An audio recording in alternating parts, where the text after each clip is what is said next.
morning, good afternoon, or good evening, whatever you watch this episode. Welcome to the Cinema Simon Podcast.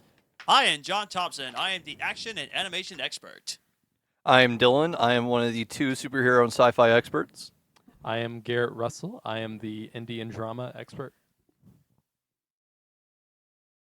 I'm Paul Allen. I'm the horror expert who also had no idea which order we were going to go. And saving the best for last, I am Matthew, the other superhero and sci-fi expert. I was about to ask if you were going to say all this and rock, I'm Dylan, by the way. We totally rehearsed this, by the way.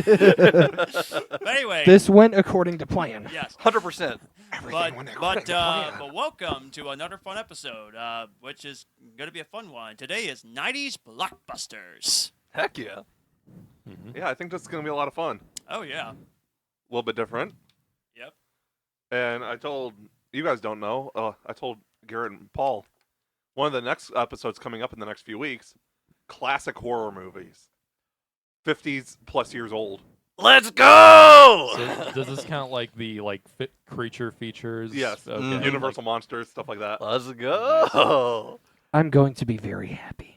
It's going to be great. I know John's you going to be will. like, I'm so lost. Oh man, that means I have to do a rewatch. Now we should, because classic can mean so many different things. We should go by a certain decade. Like That's why it's 50s. at 50 plus years old. So Anything before like the 70s. okay. Yeah. Makes sense to me. Yeah. This is going to be a lot of fun. That's going to be great. Paul, you said you had some Scream 7 news you wanted to drop real quick? I do. Obviously, this is all speculation. We don't want to call it news until either Paramount or someone related drops it. And we But should probably say real quick, the neighbor's having a party, so if you hear background noise, Yeah. it's not us. yes, We can't do anything about it. I mean, it is recording on early Memorial Day, so Yeah. there you go. What, you guys aren't bumping your cars right now? No. no. Hold on, I gotta go. I had my Gotta turn my Memorial Day car on. with my family yesterday, so. So the word on the block for Scream 7 is that they're going to be doing a time jump to feature Sydney's kids. Oh. Okay. And it's also, and here's the part that's going to probably piss a lot of people off. Uh-oh. Start of a new trilogy. Oh, no! So here's my thoughts on that, and I'll make it quick because I know that we have other things to discuss this episode. Obviously, I think that including Sydney again is okay. Featuring her kids, considering we know now that she's a mom because of Scream 5. Figured that was going to happen. There's some rumors going around as to who could play at least one of her kids. Actually, the main girl in Megan is the current rumor. I literally thought, because she's really big, right? Madeline McGraw. Yeah. Or no, that's Violet. That's McGraw. Violet McGraw. Yeah. Either of the McGraw sisters. What if they both did? I'm sure That they would be could. amazing. But the part that I would probably agree with the contention for is going to be the new trilogy, because that obviously means we're not getting a proper conclusion to Sam and Tara. But you knew that was coming. Yeah, I mean, the writing was on the wall. Yeah. It's I don't know. unfortunate. Ever since November. Yeah. Oh, boy. I what I will say is that my hope is that eventually we do revisit that storyline. It's probably not going to happen for a while, if ever. When times aren't so controversial. Yeah. To say that. Yeah. I want to be cautiously optimistic. I hope that the movie does well, but I hope that it's also a lesson learned that perhaps we should not screw over our main star. Nope. Yeah. Yeah, pretty much. So this is Or just... give them warning next time. 'Cause- Yeah. Well, maybe they. I don't know all the. We don't know all the details. Maybe they did warn her and they did. She didn't back down. But I don't know. It just seems very sketchy to me. You can Yeah. Seem very short-sighted. Yeah. You can only see what you see. Like, you don't Yeah. know what goes on Yeah. behind the scenes. Yeah. So this is just speculation, Yes. right? There's Yeah, nothing confirmed, yeah. Okay. And the thing about the Scream movies is they're known to mislead. Oh, I know. You know, because and a large part of that is because they had that problem very early on in the franchise. You know, where people were leaking scripts and scenes, and so like they do mislead sometimes. So we just simply don't know. Yeah. You know, we have a pretty good idea of what might be in the movie. You know, True. yeah. That's all I'll say on that. Because if it does come true, I don't want it to be a spoiler. Yeah. And I've also seen just so much hatred for Nev Campbell. For like, she didn't cause any of this. Like, No. No. no, this was all spyglass. Yes. This has nothing. Nev Campbell got hired on to do another job. She did not. She did not cause any of this chaos over there. Yep. So Yeah. don't blame. There's so much blame on like social media, Yeah. and especially to people who are just caught in the crossfire in this whole situation. so- I mean, with yeah. Nev Campbell, it's like the same thing as like going to McDonald's and hating the cashier because they don't pay people enough. Or people getting mad at like David Cornsweat. Yeah. It's like over Henry Cavill. Just shut up. Yeah, exactly. So, what have we seen this week, guys? Can I usually don't like to go first, but I would like to because I fucked up last time and forgot a movie. Do it now. Okay. Please do. Is there anyone who does want to go before me? I'm going last. So Okay. You go right ahead, buddy. So I'm going to start with the fact that I saw Tarot. how was that? I boy. didn't despise it. Okay. Terrible. Nah, that's You know what? actually I actually like that. that's That the was most good. like that's the highest praise I've heard from anyone who's seen that movie. Yeah. That's a 366. good one because that's strike 2 on Sony. First man and women out there. Strike 2 on that one. Have you seen it, John? No, and I'm All not right, gonna, and neither I'm is not even that. gonna watch it. Continue. Paul. Okay, so here's what I'll say, and I will say as well spoiler review. Mostly because I don't think any of our audience is probably going to see it. Nope. So Tarot, it's a horror film that stars Jacob Batalon, who plays Ned in the newer Spider-Man movies. The concept is really cool. It's been done to varying degrees in the past. You know, they do a tarot card reading, and then the cards essentially come to life, the different characters on the cards. Yeah. I thought the creature designs were actually pretty cool. They could have been better. They could have been worse. The Fool was probably my favorite design. Okay. The others, I will say the faces looked quite similar amongst the designs, which I don't know if that's to symbolize that all of that it was the same demon, so to speak. The performances were okay, but the characters did not have any chemistry together at all. They did not work well together, and that may not necessarily be any of the actors' faults. Their writing was not that great. The writing could have been so much better. The directing was okay. I thought the directors did okay. The writing was the worst part.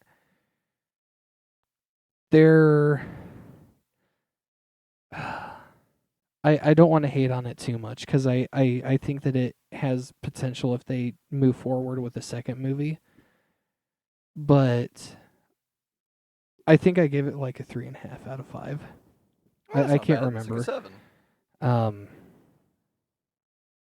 I feel like I would have, and I don't know the process they used for casting, but I feel like that if it was me, I probably would have done more chemistry reads to make sure that everyone read well together. Because it's not that any of the actors were bad. Because I've seen other movies from the other actors, and they all do great.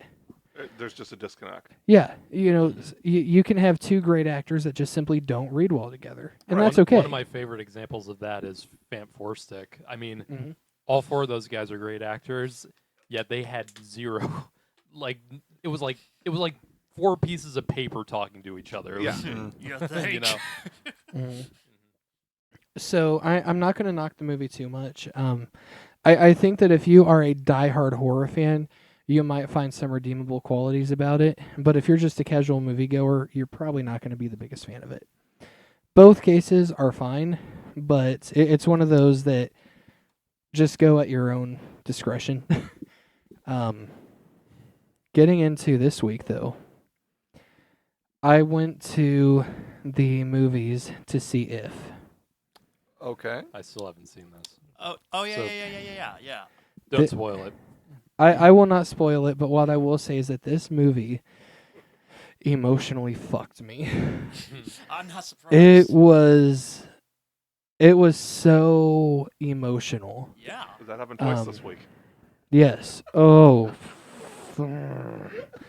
So, If written and directed by John Krasinski, which I love that we're starting to see him more. Yes. Yeah. Yes. I think he's amazing, and the only thing that I'll say, non-spoiler about this, he's not really in it that much.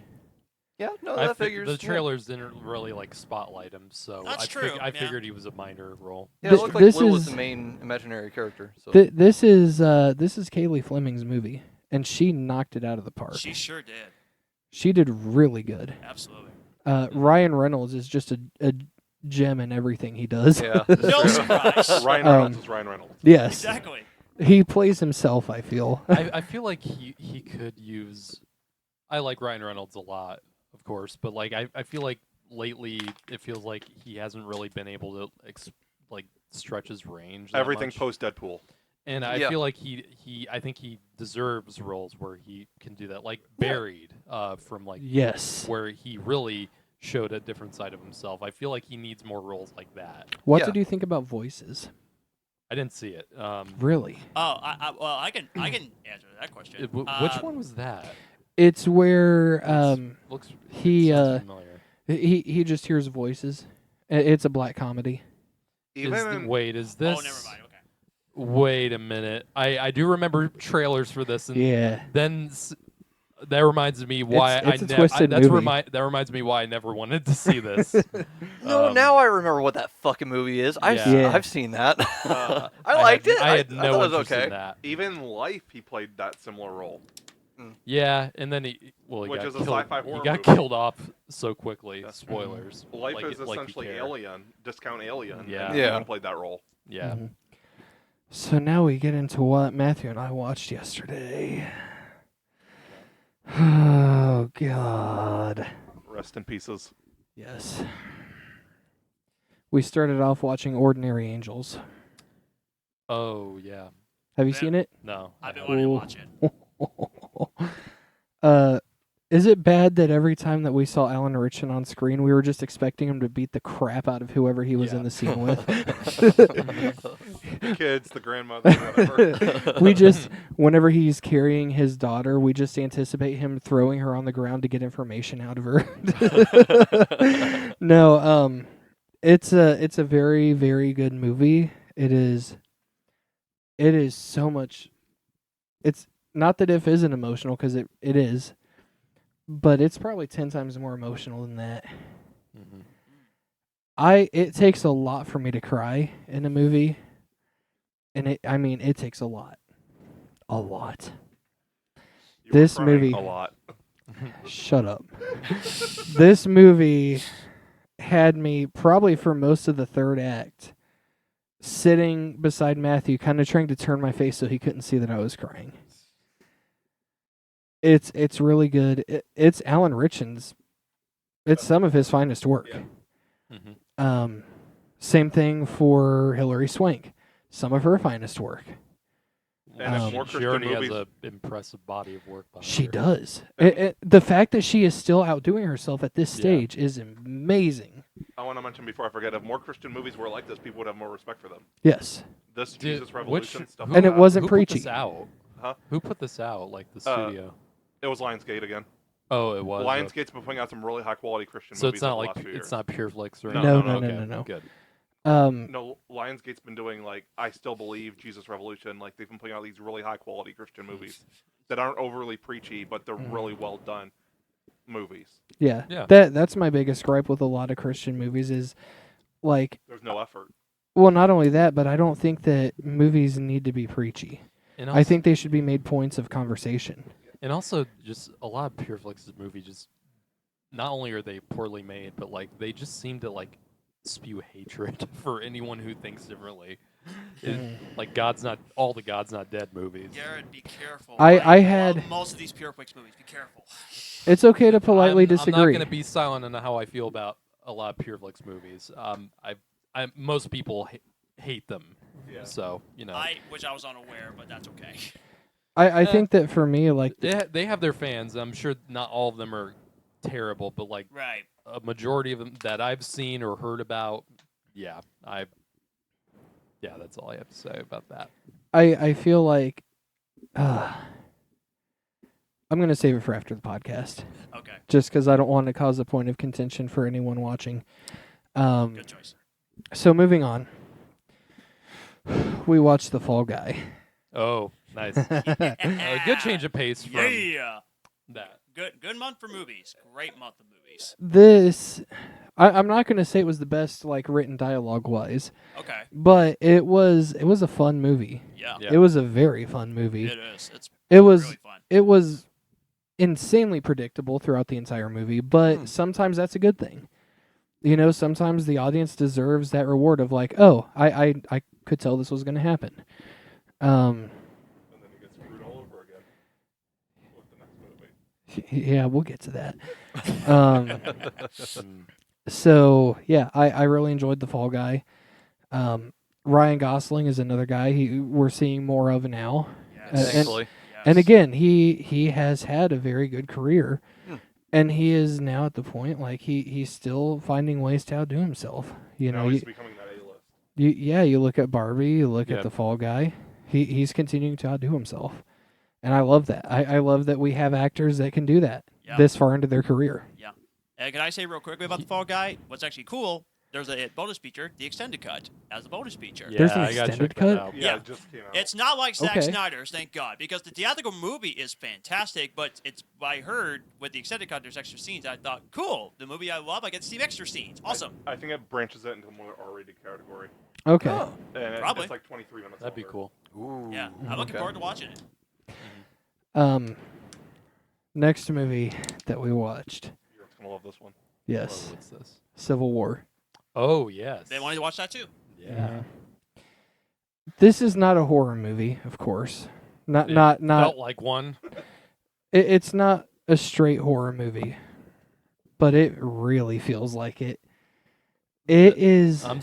I can't think of that scene with Jesse Plemons without just like goosebumps coming up my body. The fact that he took that role like a week before. Yeah. I don't know who was in the role before him, but and I hope that there's nothing wrong there. But what I will say is I'm glad that we got the version we did, because he was. I want to see him in another villainous role where we have him a little bit more.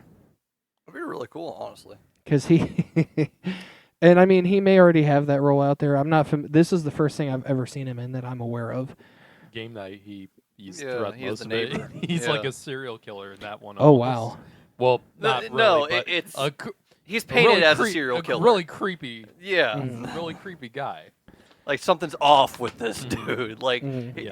it's a guy that you give a candy bar and be nice to. Yeah, This movie was so unsettling. it was. It was really unsettling. I'm at the point now. I've seen enough horror movies, and I grew up watching it. That horror movies don't bother me. Blood and gore does not bother me.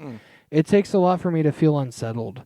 This, for many reasons, really did make me feel that, like that classic feeling from when I was a kid and I saw a movie for the first time, and I was like, "This is scary." Yeah. I saw Oh, saw this gosh. with my sister, and when we were going home after, like we didn't even know how to like talk about it. We Yeah. were just kind of shook.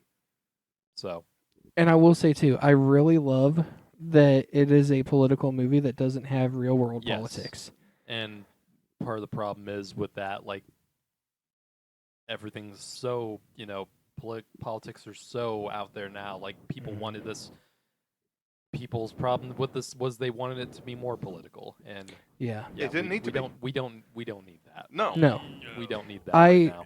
I don't know how I don't know how y'all feel about this, but my view on politics is I don't want it in my media. Nope. I don't want politics or religion in my media.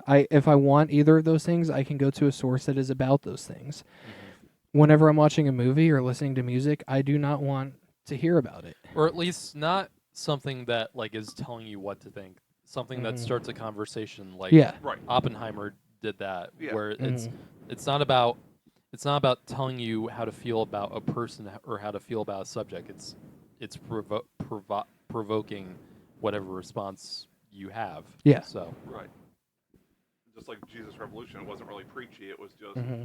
about that and yeah. how you should feel about it, not Mhm. like telling you this is how you should feel.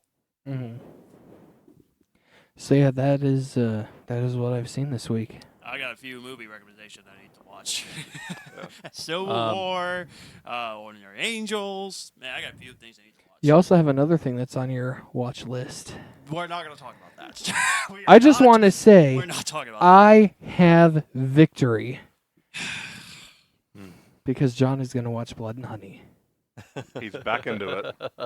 You keep going back and He forth on this. convinced me because of my favorite Disney movie and pizza. He convinced me. Yeah. So Yes. the deal is we watch Blood and Honey first and then watch Frozen after. Hey, at least this That's way your you can say favorite- you're a is that man your of your favorite word. Disney movie, Frozen. Yeah, exactly. Okay. Yeah, I know. There were two. But Frozen was weird. That's It is very- called bribery. I Okay. try to stick to my guns, fans, and I'm sorry that I disappointed you all. What do you Ugh. mean? You're being You a should do- man you of should- your you should word. do, That's better. I did the should do a rant live like reaction weeks to ago, it. and I stood Yes. by my Yes. words. Hey John, Ugh. John, did you hear Garrett? Should do a live reaction. Library. Oh, Jesus. Yes. No.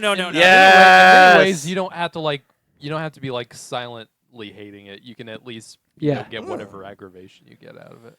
I know that our deal was that I could not say anything bad about Frozen. If you did not say anything bad about Blood and Honey, I will give a pass on that if we live stream. That way you could rant about it while you're What watching. the fuck was that? There was okay. You don't have to say In yes case or you no didn't- right now. Just in do it case after you the didn't podcast. hear that, there was a really loud scream in that party. Do it again for the horror movie. I didn't hear it. I didn't hear it. Since Paul and I usually go last, I'll go next. Okay. I watched Frankenstein, the original. On VHS. Yes, on VHS. We got a bunch of VHS at work, and I still have my VCR, so I bought a couple of the old horror movies. Oh, nice. Hell yeah. It was really good. I get a 4-star. I Oh. watched Deep Blue Sea 2. Oh, Oh, God. The first one is in my top 100 of all time. Uh-huh. I usually, if I give something below a 3-star, I really don't like it. I gave this a 1.5. It went directed video, didn't it? Yeah, it went direct to video. It was a train wreck. and I Yeah. hated it so much. This next one, I still don't know how I feel about it. It's called Only God Forgives. Oh, is that the Ryan Gosling? Yeah. It's by the guy who did Drive. I Yes, think. it's Ryan Gosling and the I director of Drive. Yeah, I watched that. Did not like it, and that's usually the type of movie I like. Yeah, Nightcrawler, Prisoners, Drive, those are all great movies. It is the I don't like to use that word, but it definitely did feel very pretentious.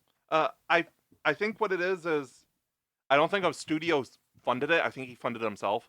Yeah. So the cinematography and the visuals and score are great, Mhm. but just the writing and Just it was too stylistic. Like you didn't don't care about you don't it. really understand what's happening Right. really either. It's more just Like, fancy shots the and fancy score. Ryan Gosling's character, who's usually so charismatic, just He's a wimp. yeah, He's and a he wimp. doesn't have like the cool charisma that he had in Drive. No. he just you don't really.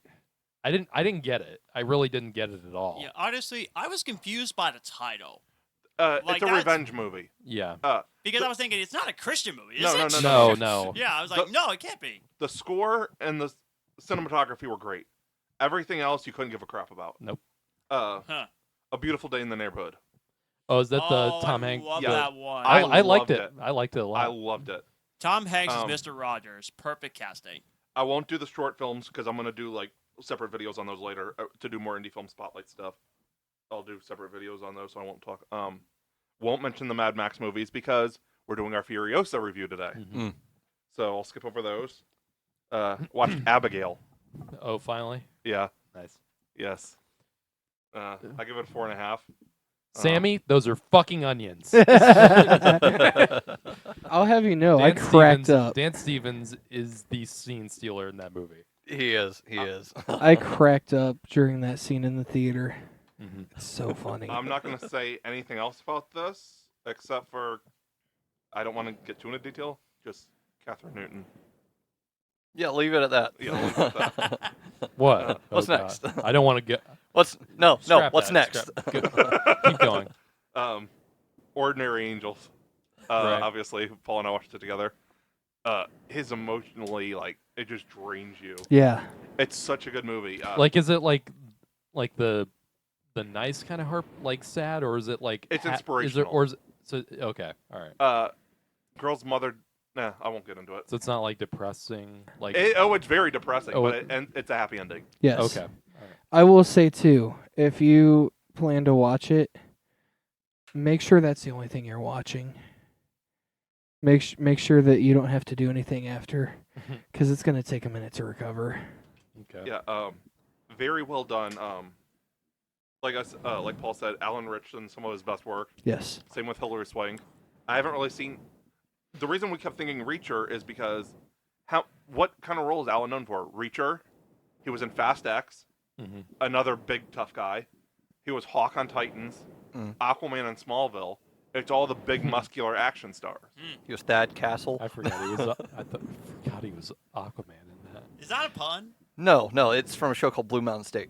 I've not seen that. Oh, It's okay. good. 3 seasons and a movie. 2 movies, I think, actually. Oh, okay. It's too good. But yeah, Alan is really becoming one of my favorite actors. Mm-hmm.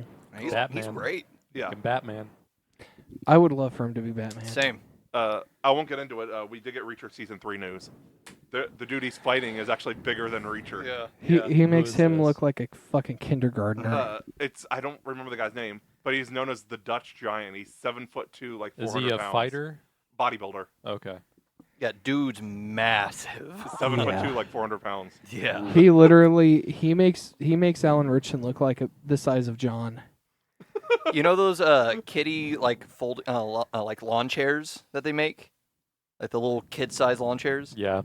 There's the picture that I saw of the casting announcement for that was him sitting in on a plane, and the seat that he was in looked like a kid's lawn chair. That's how big he is. Speaking of that, you guys saw the photo of Dwayne Johnson in the Smashing Machine? Yes. Yes. Yeah. Holy crap. That did Is not that- look I like him. literally- Is that really The it looked Rock? like Yes. Oh my I god. thought it was like That might be the best makeup I've ever seen. Who- That's who did I crazy. think this looked like? Right? Yeah. It looked like Patrick Warburton to me at first. Yeah, And yeah. That, it was like I would also like to say that this might. So I'm not familiar with that story very much, and I didn't know what it was about. I knew the Safdies were involved, but I'm interested. To Honestly, see this that. made me look like an idiot, but I can't.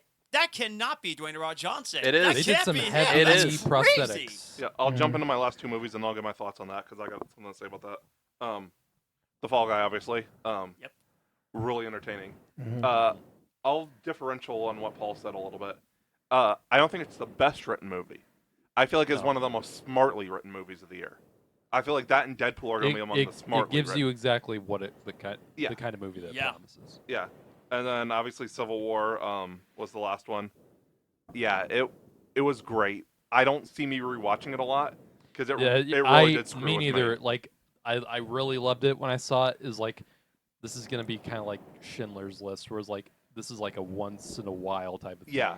It's- I loved it, but it really did screw Yeah. with me. But it was, yeah. I You're was telling not, me that this movie's scary because I it wanted to it watch is it. like it's because not scary like a horror movie. It's Right. scary, just disturbing. how Okay. how Like social society paranoia. and how bad society can get that kind Yeah. of way. It's Yeah. not like jump scares. It's No, just no. it- Oh, I know, yeah. no, I it's mean, psychological. It messes The you sound, up. Okay. watching that in the theater with the sound design, Oh, literally, oh my. I felt like I was in a war zone Yeah. for real. Well, Yeah.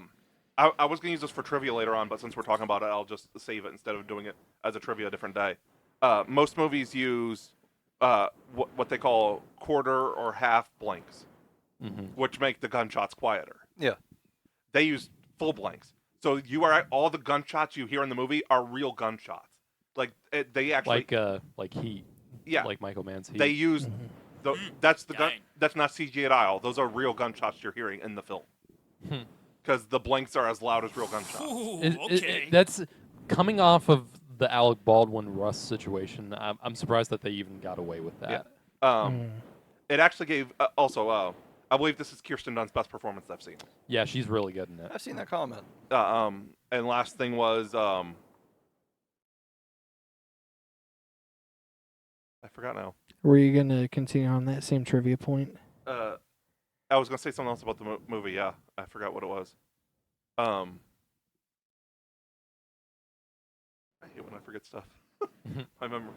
I'm getting so old. It's okay, Grandpa. Need your walker.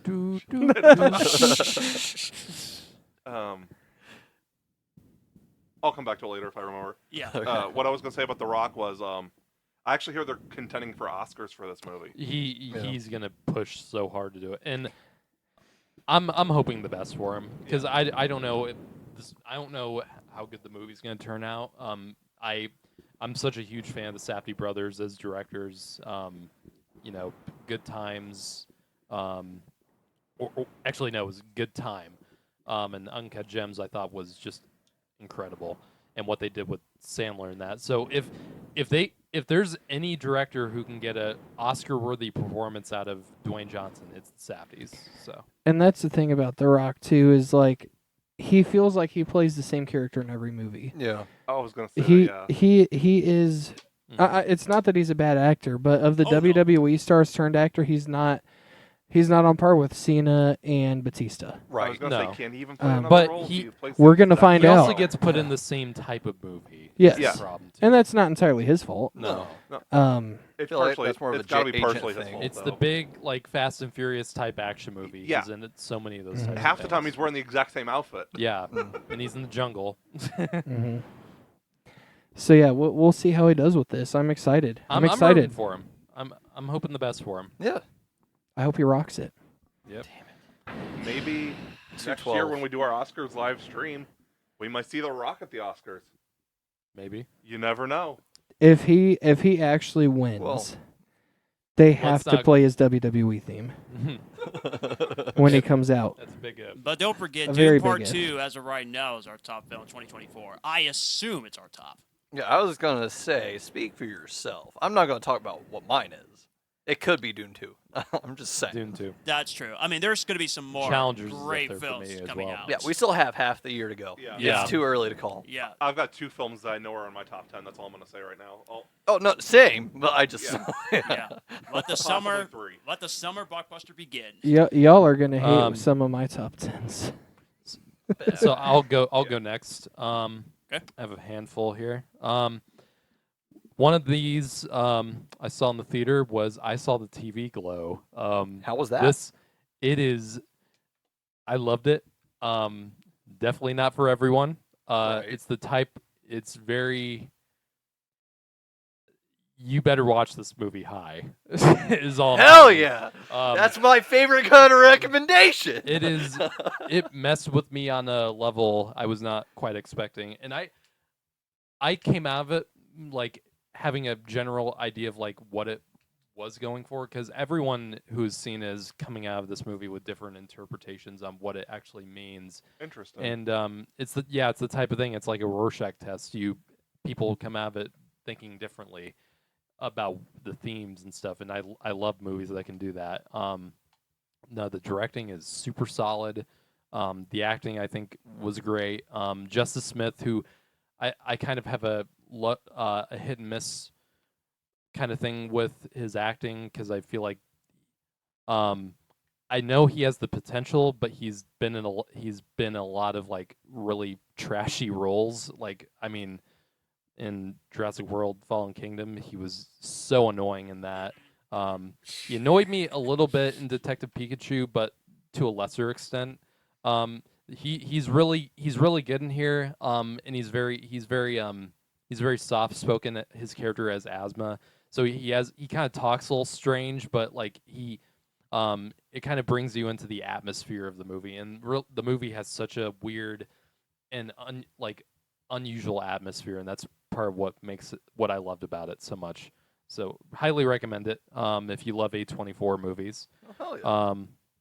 Then I watched a movie that's in some circles regarded as a classic, and this is a movie from 1968, I believe. It's called The Swimmer. A movie I don't think many people have heard of, but it's actually based on a short story that I studied in college. And it's a short story that's often called one of it's a very allegorical story. It's not meant to be taken literally, and neither is the movie.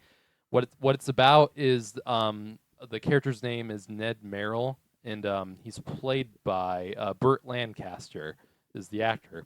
And the story revolves around Ned, who is this very happy-go-lucky, very carefree guy, middle-aged guy. And he has this thing where he likes to swim. Because the title of the movie is The Swimmer, and one of his favorite hobby is just swimming in people's pools all across the neighborhood. And the movie starts with him at someone else's house, and he decides to spend the day swimming across. He discovers that there's a line of houses that each have swimming pools, and he decides to go through this line of houses and swim in each of these people's pools. And each of these people, it sounds strange, but like each of the houses that he goes to throughout the movie, things get stranger and stranger because people have different reactions to him. Like people who seem to have known him for years, some of them like see him as a great friend, but the more he goes, the more sour the people are when he sees them. You realize that he seems like a great guy in the beginning of the film, but you realize that this guy's like lost in his own world, and that's the point of the movie. Is that it's a good character study of a guy who really just feels like he gets lost in his own fantasy world and has ruined his relationships with his family, his friends, and all that. And it's a really interesting movie, and I highly recommend it. Don't take it literally, is all I'll say about that. You said The Swimmer or The Swimming Pool? The Swimmer. Okay. It's 1968. Okay. And just saved in my watch list. yep. And especially if you like metaphorical, like allegorical kind of stories, I highly recommend it. I'm just watching anything and everything now. Next up, I rewatched Glengarry Glen Ross, which is one of my favorite like screenplays of I all need to watch time. that. Some of the greatest acting monologues ever. I mean, you have Al Pacino in here. You have Alec Baldwin, one of his most iconic roles, and he's only in like maybe 10 minutes of the movie. Always be closing. That's where that famous line came from. And yeah, so many, because it's based on a play. Can't remember if it's Broadway, but it is based on a play. The directing is great in this. I mean, the screenplay is just fantastic. The actors all do such wonderful jobs. It's definitely an actor's type of movie. For all the performances, which are just fantastic. Then I rewatched a Clint Eastwood movie, Richard Jewell, which is one of my favorite recent Clint Eastwood movies, and I'm a huge fan of his as a director. And lately, his track record's not been that great. But Richard Jewell is definitely one of his bright, shining moments recently.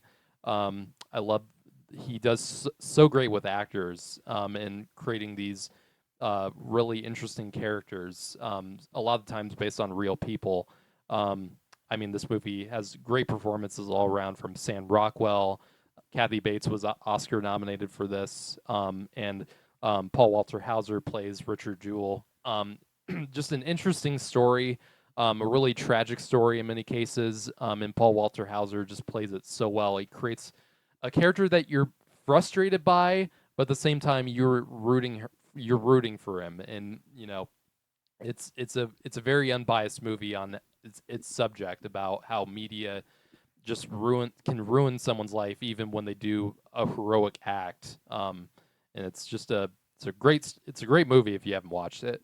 If you haven't watched a lot of Clint Eastwood's movies, like Million Dollar Baby or Gran Torino. I watched a couple of them, Unforgiven. Yeah, just Gran Torino is one of my favorites. Yep. Then rewatched Mad Max Fury Road, of course, for Furiosa, and then Furiosa. So which Right we're on. going to Yep. review that later. that's what I got. Johnny Boy. I am Johnny Boy. Okay. I only watched 3 things, and that is the newest movie and a TV show and the trailer, which I'm going to get hyped for. I'll get to that later. You had a slow week. Well, we have been pretty busy, of course, for something new for next week, which I'm not going to share because, of course, it's family personal reasons. But Yep. it's but very excited to get into it. Yeah, Matthew and I, we went to see Furiosa, which I'm wearing the same shirt when I ran out in the rain like Forrest Gump in a marathon. Yeah, I'm It gonna was tell so- that story when you're done. Okay, because I'm pretty Actually, I'll sure. save it for the Furiosa review. Oh, Yeah. okay, okay. But it was hilarious after the film was over, but we'll get to that. But then, of course, I'm reviewing the Phineas and Ferb each seasons, which I surprisingly actually finished the whole season 1 of Phineas and Ferb, which it only took me a few days to finish, and that was it. Yeah, I'd do a separate video on that. Just do like a review video each season. That's my point. And now we're going timber on the water bottle. Some we throwing bottled water up bottles now? frustrations coming out. No. Be still now. Be still. Yeah, but yeah, I do want to review it definitely like each month. I'm planning to start it this week, all the way to August. All we have to do is do the editing process and everything, but can't wait to talk about some Phineas and Ferb. Now the hype machine for one more thing. I got to see the teaser trailer for the upcoming Knives Out movie that comes out in 2025. I didn't get to watch that. I know the announcement. Like, what's it called? Oh, here we go. Wake up, Wake Up, Dead Man. Wake up, dead Wake man. up, No. Wake Up, Dead Man, a Knives Out mystery. Yeah, Love it. yeah. Knives Out. And let me just say this, guys, big time. I freaking love what Ryan Johnson has done with the Knives Out movies. I still have not watched the first one. I know. you and watched I'm Glass so, Onion? on! No, I haven't watched either one. Oh, I am Okay. so disappointed in you, Matthew. I that you haven't have- seen them either. Oh they're no! great. Ooh. Listen, Glass It's- Onion. I might love even more. I know that Me might too. be might be too. a divisive opinion, but like Aren't they both like a of modern them, version both of of them are Clue? great. Uh, Yeah, Basically, yeah, they're they're whodunits. better. Yeah. They're better Agatha Christie type movies than the actual Agatha Christie movies that we've gotten so far. I So. love. I like that one. Haunting on Venice. It wasn't big on the other two. But I haven't seen Murder. I've only seen. Death Oh, on the okay. Nile. Murder's pretty good too. Yeah, it is. I had reasons for watching Yeah. Death on the Nile. Yeah, I know you But, did. We're not going to get into those reasons. Yeah. But Ryan Johnson's directing the Knives Out. So I mean, my goodness, he is just. The screenplay too. I mean, he is just such a masterful guy. I He mean, he is is. so incredible is. when he directs movies, and the Last Jedi included. Yes, I said it. Absolutely. yeah, Last Jedi. Let's go! included, Suck it. Matthew. But Star Wars fans. but the funny thing is, if the third one turned out to be amazing, which it probably will be, it's gonna be my favorite trilogies. But I'm hoping they do more Knives Out movies. Oh, they- I they- wanna oh, see they are. more. They're going to. They've got Let's like a whole go, franchise yes! planned out with Daniel Craig. I Well, they love- have at least I 2 more love in the mystery chamber right and now. whodunit I could see movies. 6. Well, I know more originally of they were that. playing for 5. Make that. This better be like the Friday the 13th of murder mystery. I'd be so down franchises. for it. I think Ryan Johnson would be Yeah. too. Same for me too. Hell, I think Daniel that- Craig is Jason. That's what I was gonna say. Like the 8th movie's, Daniel Craig goes to hell or something. No, Daniel Craig goes to Manhattan. No, Oh my gosh! Oh man! His character's name is Benoit Blanc. Benoit takes Manhattan, And then Benoit goes to and hell. that'll be the worst one. Oh And that'll be God! the worst one. That would, Oh, be yeah. that would be interesting. John's favorite trilogy is going to be Blood and Honey by the end of the day. No, no. that's even- no, if there's it even a will trilogy. Not. No, They I'm are watching making a just the third. first one, and that's it. Don't forget about the sci-fi one, Benoit X. Yeah, that'd be fun. I'm just giving you clear this one now. I'm just watching the I first do one, and declare. that's it. No more. Anyways, can't wait for Knives Out sequel to come out in 2025. I can't wait for it. I still got Netflix. Can't wait to watch him. More whodunit movies, please. I don't know why Lionsgate. I don't know why Lionsgate. 'Cause the first one was such a hit, and it's like, what? What, they gave it to Netflix? Yeah, it's just, It's odd. people will watch these movies. Oh, yeah, like totally. regardless. So It's got, weird. Dylan? It's weird. It's not on Blu-ray yet. Plus on yet. Well, it's because it's it's Netflix. Yeah. Netflix. Yeah. yeah, they don't want to Boo. do media. They want. Yeah. dumb. What does Lusa got? Well, I have actually a pretty nice list of movies. I'm gonna go ahead and get the Mad Max ones out of the way. I rewatched Mad Max Road Warrior and Beyond Thunderdome. I rewatched all those. I rewatched Fury Road, obviously in preparation for watching Furiosa, and then I watched Furiosa, which we're gonna be talking talk about about that that a little bit, later. Yeah. We'll rank So- the Mad Max movies. Yeah. That's the reason why I didn't get the ratings either for the first four. Yeah. But aside from those, I rewatched Treasure Planet. Oh, nice.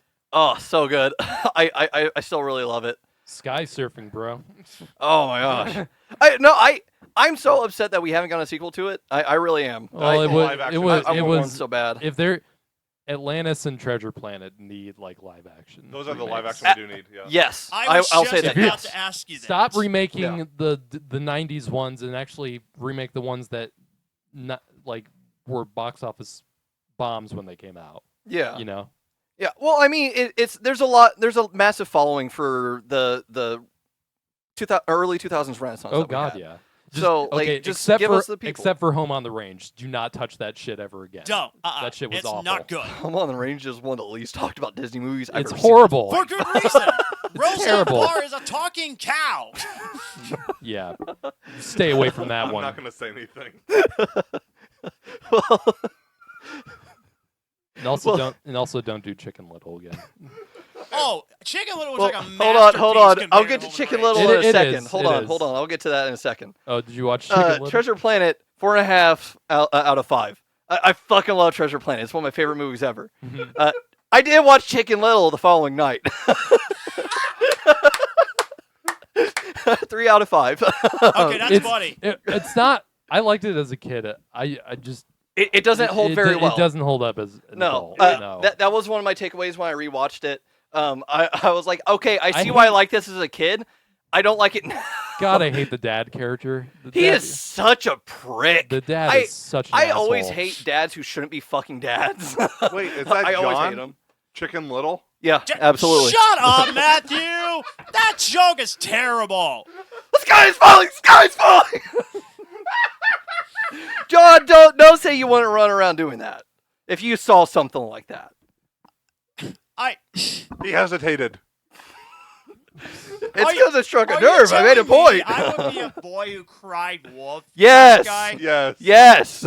I have no idea what's going on. I don't know either. Am I They're missing trying to something convince here? me to think I would What's say going the sky on is appears to Because be, you would if you saw the sky falling. what's going on appears to be mild bullying. It's just a We're bunch of stating malarkey. an objective fact Par for the about course you. with us. You would do that. And then everybody would think that you're fucking crazy because you're a silly little guy. There's a bunch of malarkey going on. Malarkey. Continue. I don't know what that was about. John, my apologies. That's all right, buddy. It's all right. 3 out of 5 stars for Chicken Little. It Are you didn't okay, age well. Matthew? It didn't age well.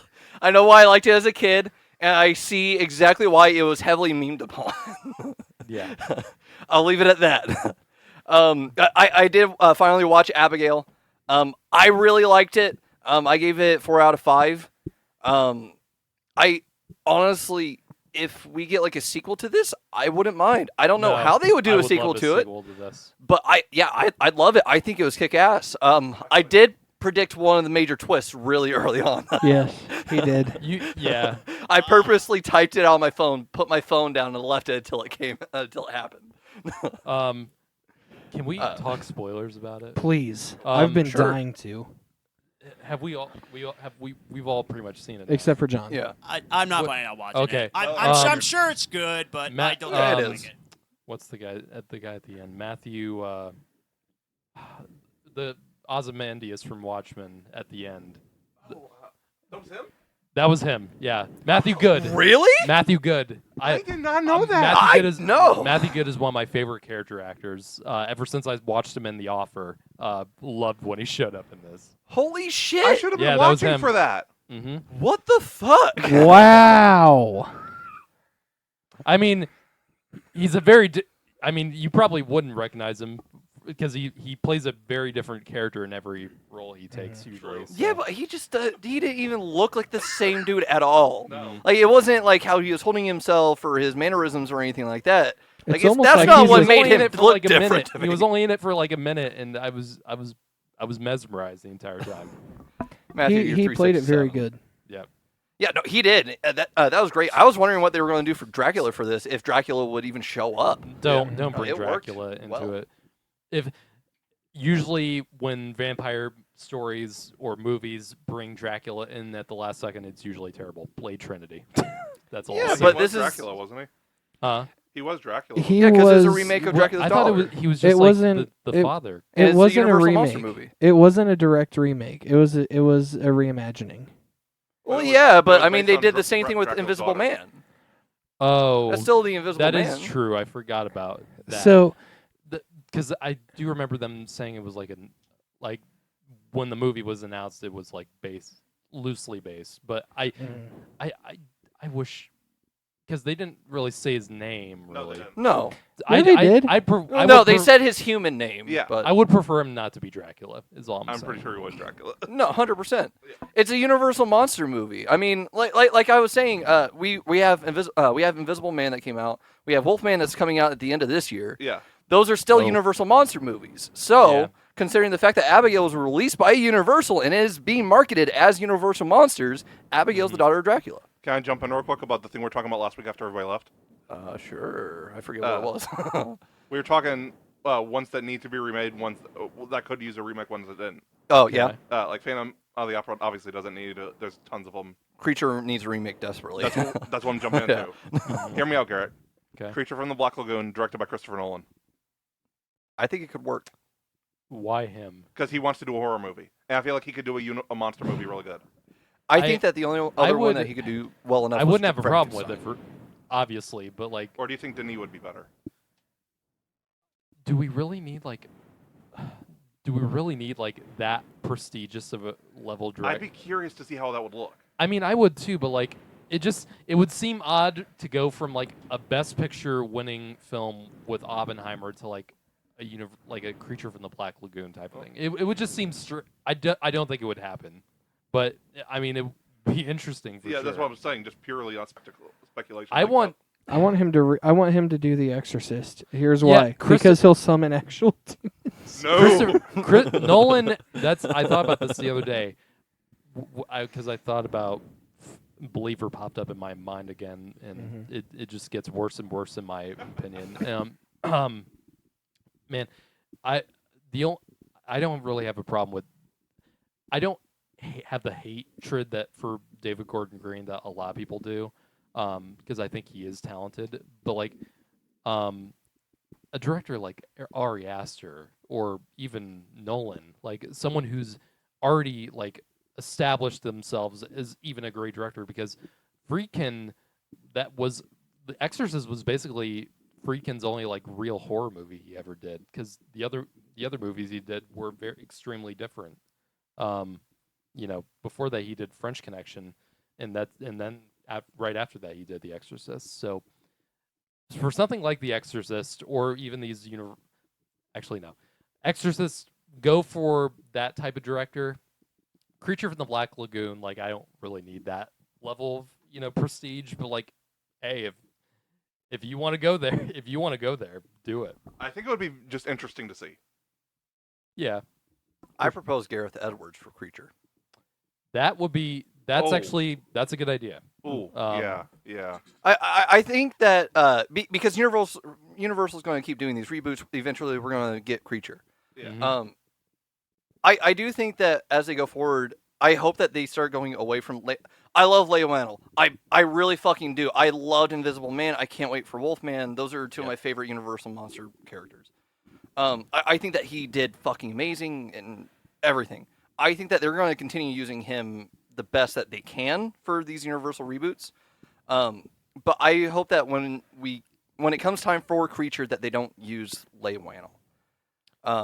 Mostly Sure. because I think that it would be good to have somebody else join Yeah. on the reboot train for I w- Universal Monsters. Yeah, that's a good idea. Just, I mean, we've had so many Dracula movies, especially since last year. Like, Mm. I would leave Dracula alone. That's what I was gonna say. Yes, yeah. Dracula, Frankenstein, Because Phantom of the Dracula's been Opera. like, Those- Dracula's like been, in my opinion, a little too overexposed lately. yes. So, and I would leave the Mummy alone for now. Yes, For that obvious- was for that was the obvious other one. reasons. Yeah. So And Phantom of the Opera and Frankenstein. Those are I ones would that have I a would lot. be fine because Del Toro's working on a Frankenstein movie. Oh, So true. Yeah. Yeah. well, I mean they could still do like a modern, like they did with the Invisible Man and modernizing it. They could Yeah. still try a Frankenstein movie, True. but yeah. I would just stay away from Dracula for now and the Mummy just because of how bad that last one was. What about so Phantom of the Opera? I'd be fine. I'd be fine with Phantom. I'd like to see Phantom. I love Phantom. Yeah. So- God, I'm getting flashbacks to that 2017 Mummy movie. Just remember the IMAX trailer. Just remember that. Ah! That's enough. Just that's I have all it not is. seen it. Are I you kidding me? remember Really? That trailer. No, We're I'm saying wa- the movie. Oh, It was horrible. So bad. it, No, I've wa- seen the it wasn't trailer. as bad. I, I'll defend. was- I'll defend that movie in certain cases. in my opinion, some of the worst franchise setup in any like modern like I Hollywood heard it's movie bad. ever. If it would have been a one-off and that was all it's supposed to be, it would have been great. It clearly wasn't, and that was It what wasn't, shot no. themselves in the foot. No, they wanted to do Dark Universe. They shot themselves in the foot. Like Eric literally opening with that logo was the Yeah. funniest shit I'd ever seen. Like even with when Iron Man came out, they didn't like it had Marvel Studios on it. It didn't literally say Marvel Cinematic Universe on it. Like no. Well, you got to focus on making a good movie first and then doing that. I think they should have just They followed through. literally did that? They literally, they did. Literally, No, the 100%. movie opened. The first thing you see when you see the Mummy, the first what was supposed to be the first movie in this dark universe with all these monster movies. Literally, they open with the Dark Universe logo. Yeah. What? Yes. It's hilarious. No, That it was was- yeah. real? It Yes. was real. Oh yes. my! I watched. I the was Otis sitting in the trailer theater for it. with I my thought, friend. yeah. I saw it with a couple friends, and we were just laughing our fucking asses off. Wow. Yeah. It was a very dramatic flop. It was in that regard. Yeah. How was can you feel bad. Tom Cruise, my favorite actor? Tom Cruise. No, I no, love no, Tom that. Cruise. He's not very good in it. The issue with the Mummy is the fact that they didn't prioritize the Mummy story. No, clearly not. That's And I that don't even- was the issue. I don't even know what they were doing, especially with the ending, like I- with Tom Cruise's character. I I did actually They I know a lot about Tom that Cruise's is Mummy movie. that is a mess of a movie. Sorry, we got so off track, Dylan. What were your Yeah. other No, movies? Keep it's going. fine. Yeah, one day I would love to talk about the Dark Universe as a main episode topic. I would I would love love to. to. I would love to. We'll definitely please. plan that. Yeah, please, because I want to talk more about They were that so movie. excited to get that off the ground. weren't they? Yeah. Well, I want to do different types of horror episodes in October, so that'll be a different type of horror we can do. Yep. So please. every main episode in October is going to be horror. Just that cast photo. Oh, of all of dude. them. I'm not going to talk about it. I can't. There's no way. We'll save it. Yeah, I still have a review to do. But before I get to my last movie, I rewatched a musical on YouTube last night called Hollywood Musical Batman. It's by this yeah. channel called Team Star Kid. They're great. You should check them out. They've been doing shit for forever. Holy Musical Batman's over 12 years old, which is crazy. But I loved it. 10 out of 10. I watch it like every year multiple times. So I know it like the back of my hand. I really love it. So it's me too with good. Twister. Yes, basically, yeah. It's just too good. I think that anybody who likes musicals or Batman should watch it, or Spider-Man. Honestly, just watch it. It's great. What do you It's got? like an hour and a half. There's no ads because they can't monetize it. So do you watch It's like? great. Do you ever watch like the Spider-Man turn? What was Turn off the dark. that- You ever watch clips of that? Yeah. I bought this. I bought the music book for it. I bought the CD for it. I wish I would have bought merchandise for it. Man, what could have been though? What Yeah, could have holy been? crap! Reading everything about Turn Off the Dark, it was like a fever dream. Yeah. I remember it was great though. that was on the news for a while. And It was. It was just. It was. It was one of the most disastrous Broadway fascinating. musicals ever. And Yeah. get ready to get your mind blown because Holy Musical Batman, you talked about that in episode 2 of season 1 of our podcast. I believe it. Yeah. I believe It's it. been that long. No, I truly do love it. I do. Yeah. One of my favorite rewatches of Star Kid is a Harry Potter musical, or more specifically, a Harry Potter sequel. So you think I think it has better. Yes, 100%. Cool. I love it. I fully recommend Star Kid to everybody who likes musicals or likes certain IPs. Because they, yeah, and I gotta they started check this making horror musicals too. Like what's one of the horror? One of them is a guy who didn't like musicals. They made that. They made one called Black Friday. They're making the Hatchetfield series, which I think that they currently have 3 episodes of the Hatchetfield series out. I can't remember. They have another one called Nightmare Time. Is that inspired by Elm Street? I'm not sure. I haven't tried Nightmare Time yet. I think it's just smaller condensed stories. Oh. I think it's like the opposite of reading a bedtime story to a kid. I think that's what they were going for. I still haven't watched Cool. those. Ice Nine Kills. Yeah, honestly. I love Ice Nine Kills. So down for it. I'm so bummed out that the first performance for their upcoming tour is Fort Wayne, and they're not even going to be there. I'm so bummed out about that. Wait, what? Ice Nine Kills is going on tour this summer, and the first 3 shows of the tour that they're doing in this moment, they're not going to be able to perform at. Oh, okay. Well, that sucks. Yeah. I was super Shit. bummed out about it. I really wanted to go when I found out. Quick trivia real quick about that. In the John Wick Chapter 4, the song in the credits is in this moment. Really? Yeah, it's an original song for the movie. I'm going to have to check that out. I don't think I've Is listened that, to it in its entirety yet. I think I forget the name of the song. Is it the one that that Asian lady sings in the end credits It's from not John Asian Wick 4? Lady. Oh. It's the hard rock one. Oh, okay. Okay, that's cool. Yeah, I'm really bummed out that I have to miss them performing together. It sucks. Honestly, if it was just me and Dylan, we would be talk about our favorite musical movies. Yeah, honestly, we could We'd do a be whole on board with musical that one, episode. wouldn't we, buddy? That would be a good one. That's another thing. I finally watched the Wicked trailer. I liked did? it. I like it too. I think it looks really good. I don't know how I feel about it. It's But so weird. I want to. everyone's love I it. know like- it's interesting. Everyone Yeah. online is complaining how the trailer doesn't really sell the musical stuff. No, it But, like, doesn't. the best performing musicals, or at least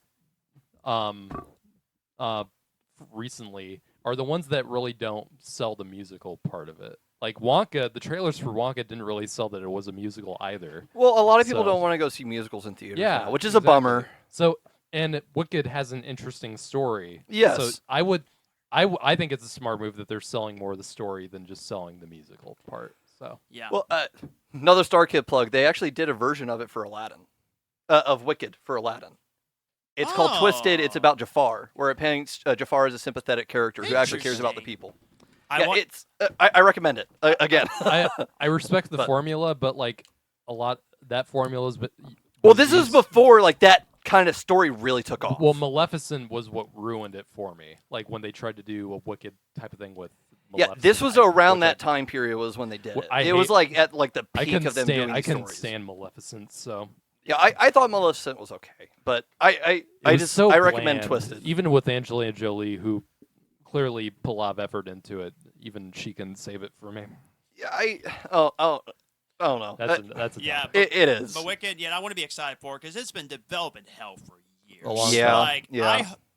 movie, please do not let me down. That's my brother and sister's favorite musical. They love Wicked so much. Mm-hmm. So don't ruin it, please. Well, I think that it looks good. I'm excited for it. I think I'm it definitely looks gonna good check it too, but out. I just don't know how to react What's to it. is their name Elzeba? Is that the Elphaba. Elphaba? Okay, I almost said Bathsheba. Where the hell did you get Bathsheba from? The Conjuring. Yeah. Oh, well, that makes sense. Another that wish. explains why I didn't see it. But anyway, um, what else you watched? Yeah. my very last thing, which is something that I wanted to do a very quick mini review on, is the latest South Park special that came out on Friday. I heard about this. I will say I got scared off of it at the very beginning because I went to watch it late night, and part of my routine is doing something, and I didn't. I just scared myself out of it because there's a trigger warning at the very beginning of it, and I have dyslexia, so I didn't read it right. And there's a trigger warning for South Park and of obesity, just in case you don't know, where the trigger warning is regarding sounds that are featured in the. No, because Just it's the way the sound. you said that. I know. I Keep just because in my opinion, I didn't have a big issue with it. As it turns out, after I reread the trigger warning today, watching it actually, I didn't really have an issue with it, especially after I watched it. I was like, okay, I can see why people would be triggered, but Well, I don't. it's South Park. Well, no, You know? the thing about it is they normally don't put trigger warnings for this stuff because they expect you to know what the fuck you're in for. But Yeah. for this one, I think it's one of the first times that they've actually given a trigger warning for what they're doing, like an actual genuine trigger warning, not the joke one. I thought they usually do that. They for some of their usually don't. specials. Yeah, they normally don't. Huh. This is one of the first times that I've seen it. But basically, there's a sound repeatedly used throughout it, which is the sound of a weight loss drug being injected into Trey Parker's stomach. They use an actual sound Oh. from that, but they repeated it throughout the movie. Hmm. You wouldn't notice that that's what it is. You would think that it was artificially made, or you would think that they just like clicked a pen or something like that. Yeah. So it's not anything deliberately disgusting or anything like that. Just want to throw that out there. I guess they did that for more authenticity or something. Yeah, I think it was for authenticity. I think it was for Trey Parker to be like, hey, so we're going to be talking about this, so I want to have some experience with it. Okay. Because Trey Parker and Matt Stone, I've talked about South Park before. I'm not really going to talk about this part much because I've said it before. But Trey Parker and Matt Stone, they're fucking geniuses. Especially They are. I would say especially more Trey Parker because he's been more behind the creative process than Matt Stone recently. That's the only reason why I'm saying that. I think that they're both geniuses. Music's getting louder and out how there. Y'all, I'm going to apologize right now because I have a sensory disorder and it can sometimes get quite hard for me to process and listen if there's background shit like that. So if I get up and walk out for a few minutes, just please know that it's not like anything negative. It's just it gets quite overwhelming. Yeah. Yeah, and then immediately you're going to hear the music behind us shut off. Yeah.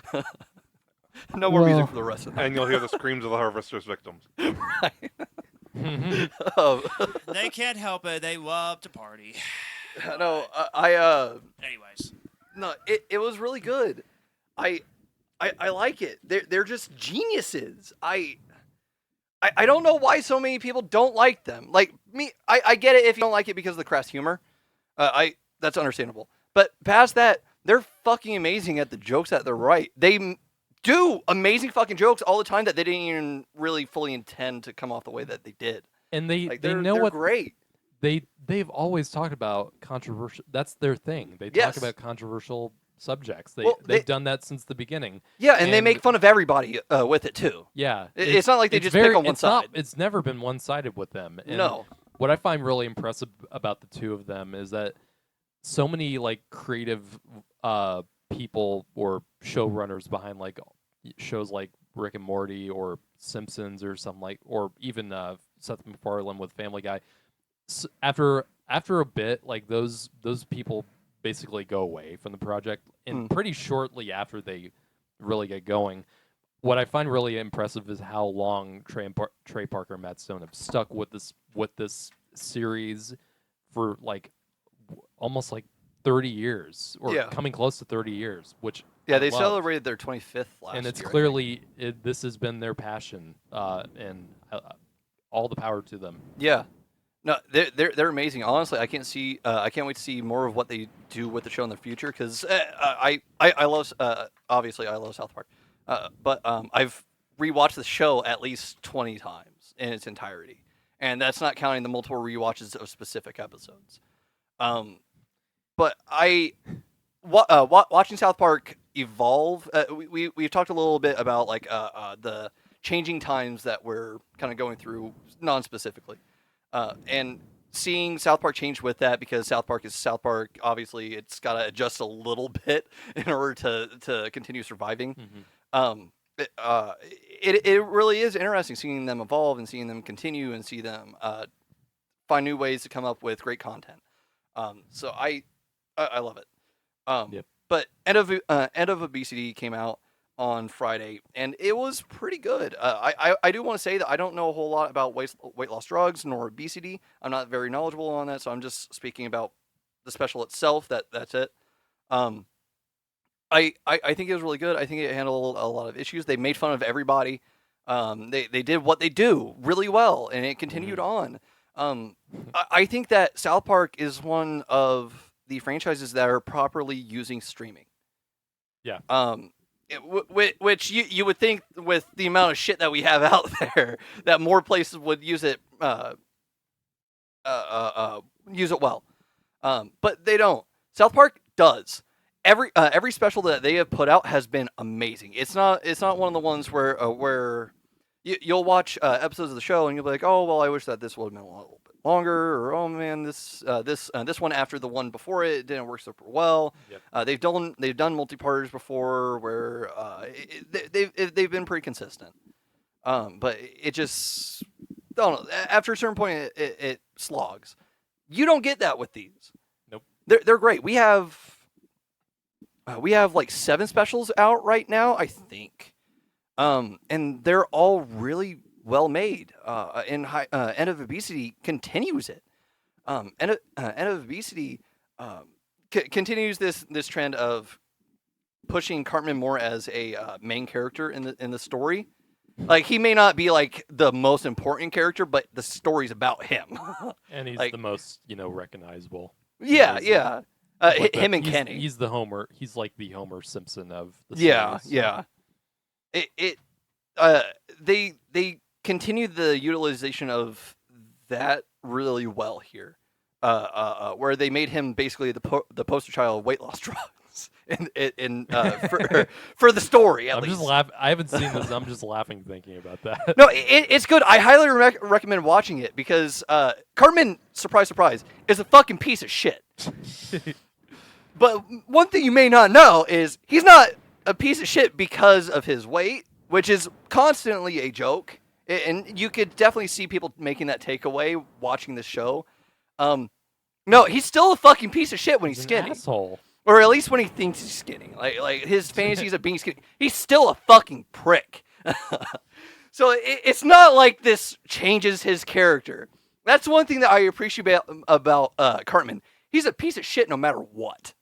He has no character progression when it comes to being a piece of shit. If anything, he becomes more of a piece of shit as the show goes. Yep. It's one of the things that I value. And I like that they continue that with this.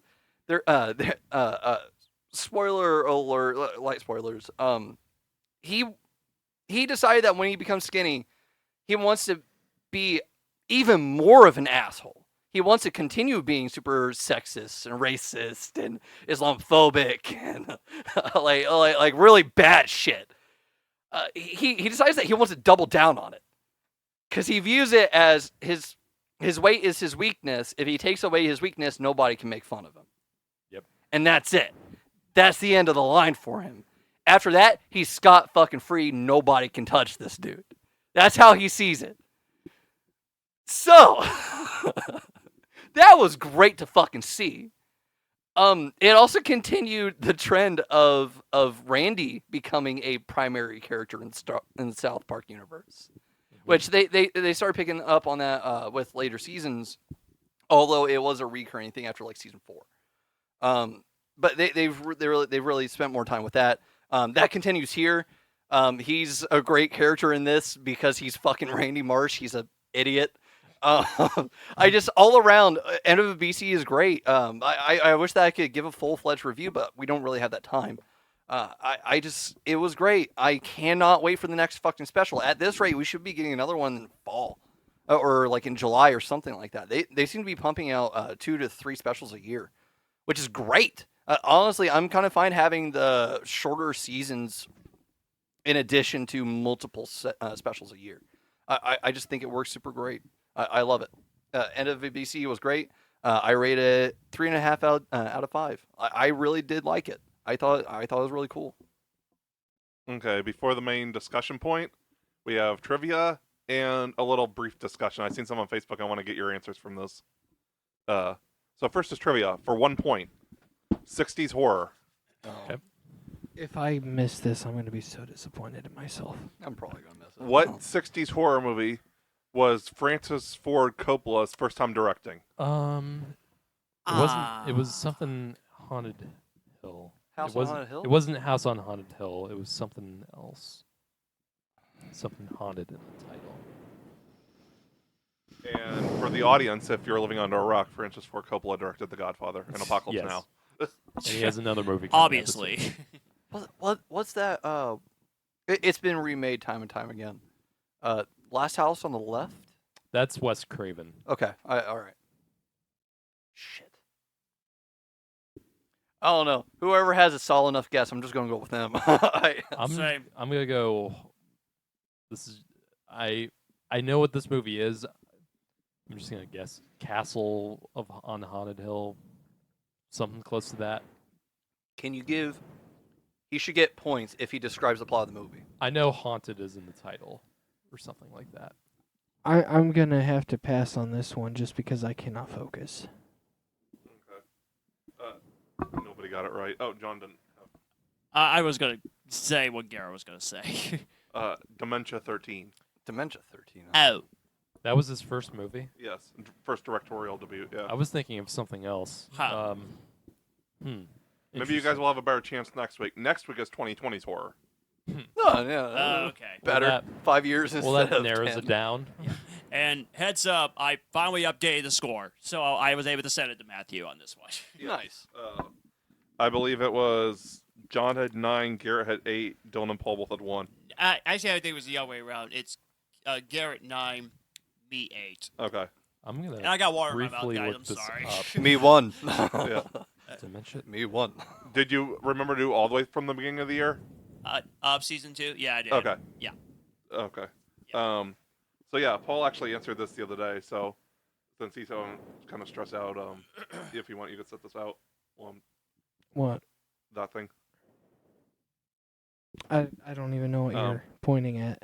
Someone put a post up on Instagram or on Oh. Twitter, and I shared it to the podcast page. You guys are gonna hate me for this. Okay. You can only keep one of these. Okay. Oh, I saw that. Watchmen, Logan, The Batman, all 3 films of the Dark Knight trilogy. You can have one of them. V for Vendetta, That's a lot of. Into the Spider-Verse, or Joker. Jesus Christ. Slow. Matthew, Can they I keep love like and hate 3 you of right those? now. Like that's The a Batman. lot of like You want the Batman? The Batman. Dark Knight. Joker. This is not fair.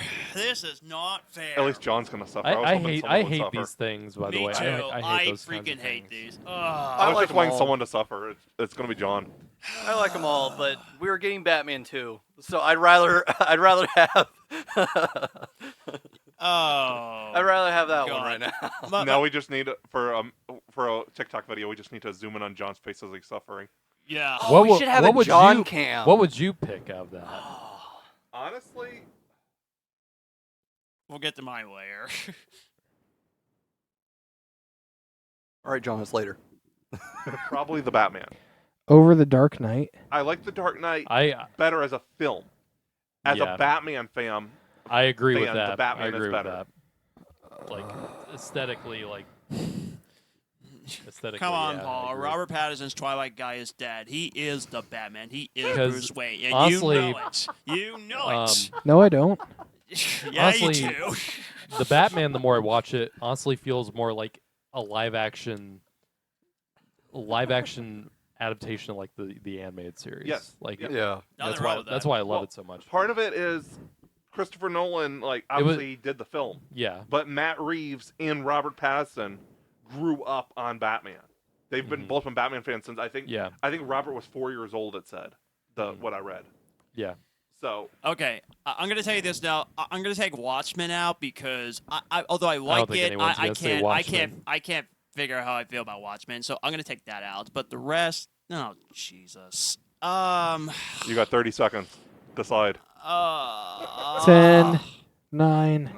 Wait, hold on. We're missing 20 7. You seconds. skipped 20 seconds.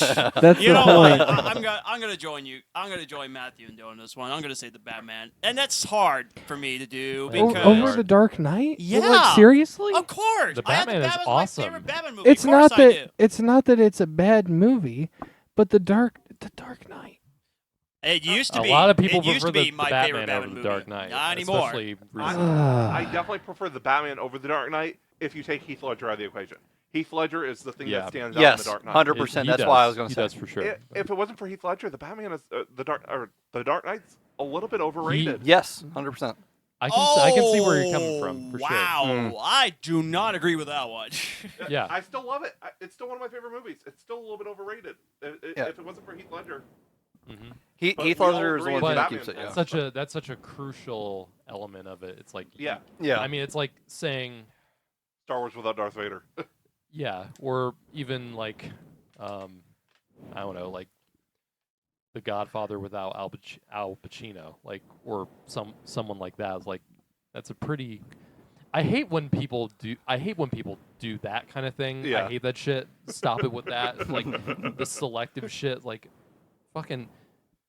We don't have to select the shit. I just We wanted really to see don't, John but, like, suffer. It's It people was do that hard. just to piss people So off. many Yes, things. that's why I did it. So many in general, so but, many like- movies that I loved. But like, Ugh. there's movies have crucial elements to them. Like, Yeah. and if you take those elements out, they completely turn into different things or like deflate. Like, I know you guys were. I heard you guys talk about Blair Witch Project. Yeah. Mhm. And it's like if you take out it's like saying if Blair Witch Project wasn't found footage and it was just a normal movie. Like, you can't really do that No. because the movie completely changes. And Yeah. It's completely different without Right, it. yeah. So Then you get Book Anytime of you- Shadows. yeah, it's like you can't take out a crucial element, and you can't take out a certain element and say, "Oh, well, the movie sucks now." Like, of course, there's certain elements that make a movie as great as it is. Right, yeah. So And Heath Ledger is what makes The Dark Knight great. yeah, it's like making it's like making a pizza without like cheese or something like that. Oh no, It would just be a flavorless pizza. I want to be flavorless, but I mean, I'm sure there's people that eat pizza without cheese, Yeah. and I hate those people. But- It's a little yeah. weird for me. Yeah. but- Yeah. Paul and I had pizza earlier.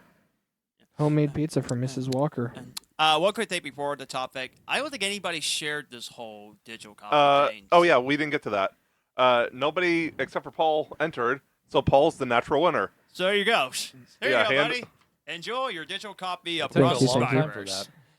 Really? Thank you, no thank one you. used that? No, It's I'm guessing it's because very it's been out for. shocking. I'm guessing it's because it's been out for so long. Everybody that wanted it probably had it already.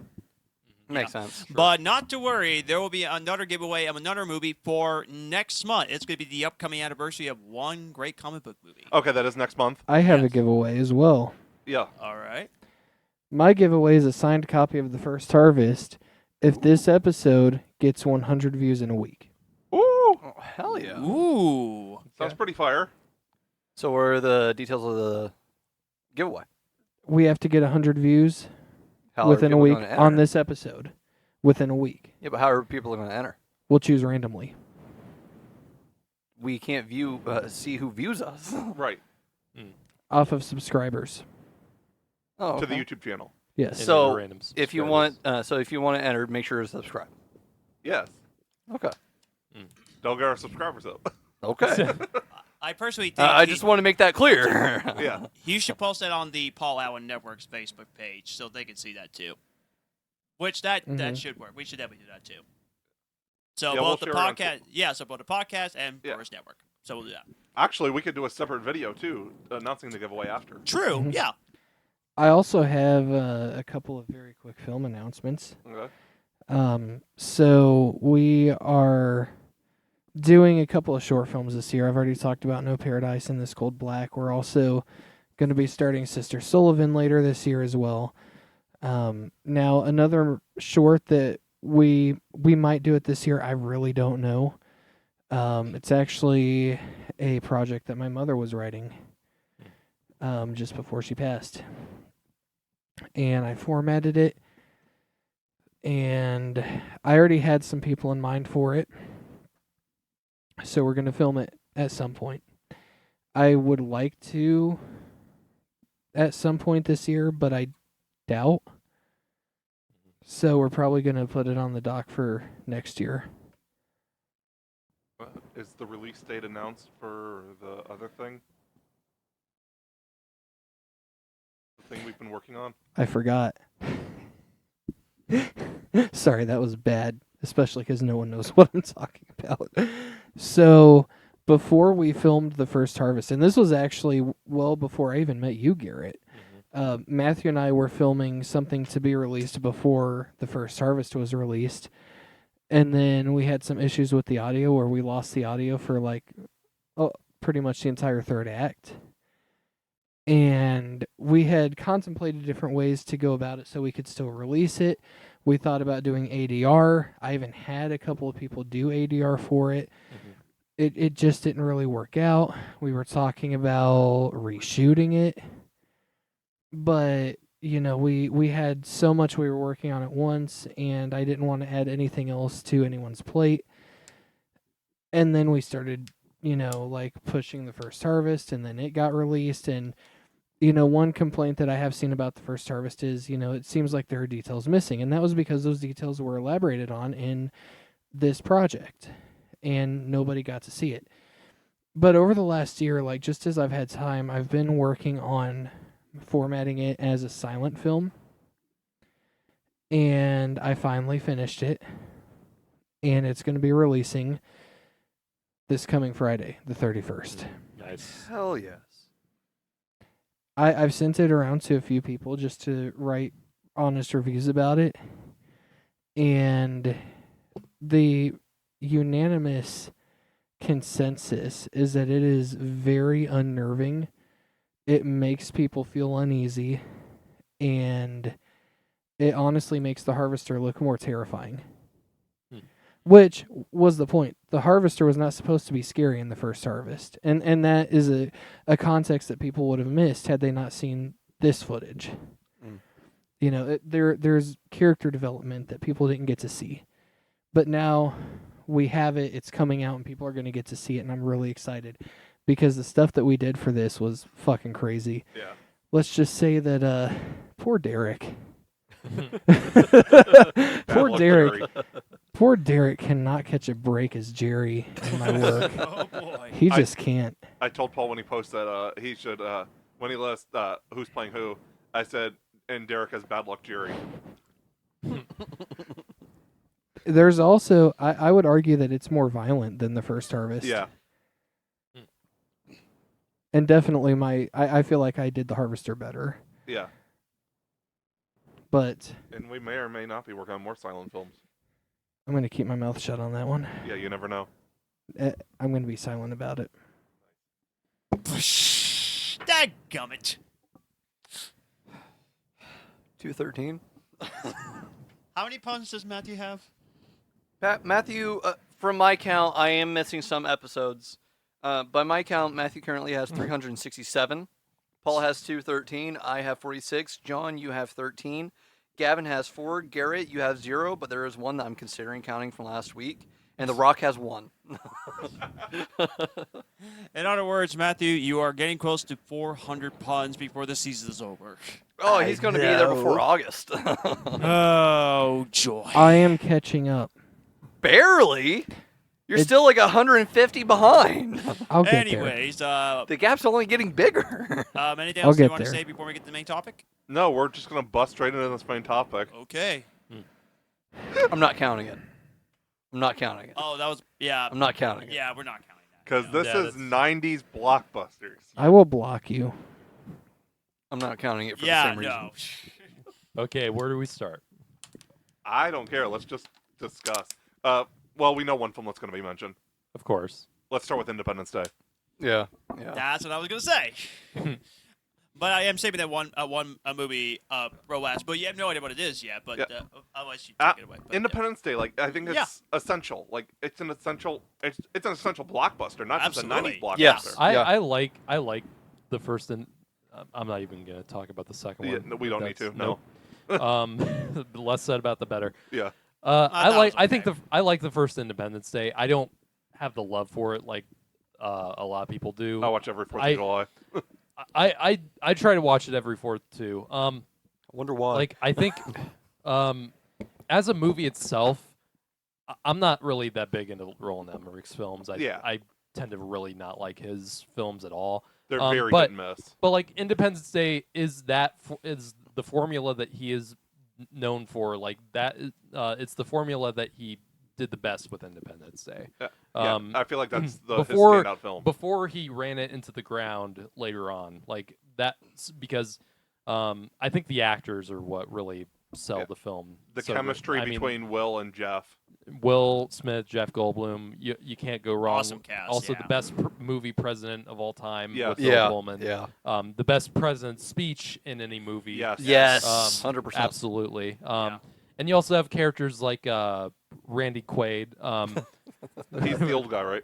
Yeah, no, he's the hello boys, Yeah. I'm back. That's what I'm talking about. The probe guy. Oh, Yeah, I thought yeah, you said, yeah, I thought you yeah. said old guy. Well, he Okay. is older, yeah. But Yeah, no, that's Judd Hirsch who you're thinking of. Oh, But no, I'm I'm thinking loving the it, guy who got awesome. probed. yeah. And you also have a few other people like Brent Spiner who show up briefly. I forgot he was in that. Mhm. Yeah. Release Oh, Man- yeah. Yeah. He was the quack God. scientist. To go, Wow. I'll go into the second one briefly. God, the second one is one of the worst films I've ever seen. Yes. I still need to watch it. It's horrible. It's so bad. I didn't think it was horrible. I The- thought it was the way okay. the way that they use Brent Spiner in that movie is one of the most embarrassing things I've ever seen. Especially the last line. I don't typically call movies train wrecks. That movie It's is a train wreck.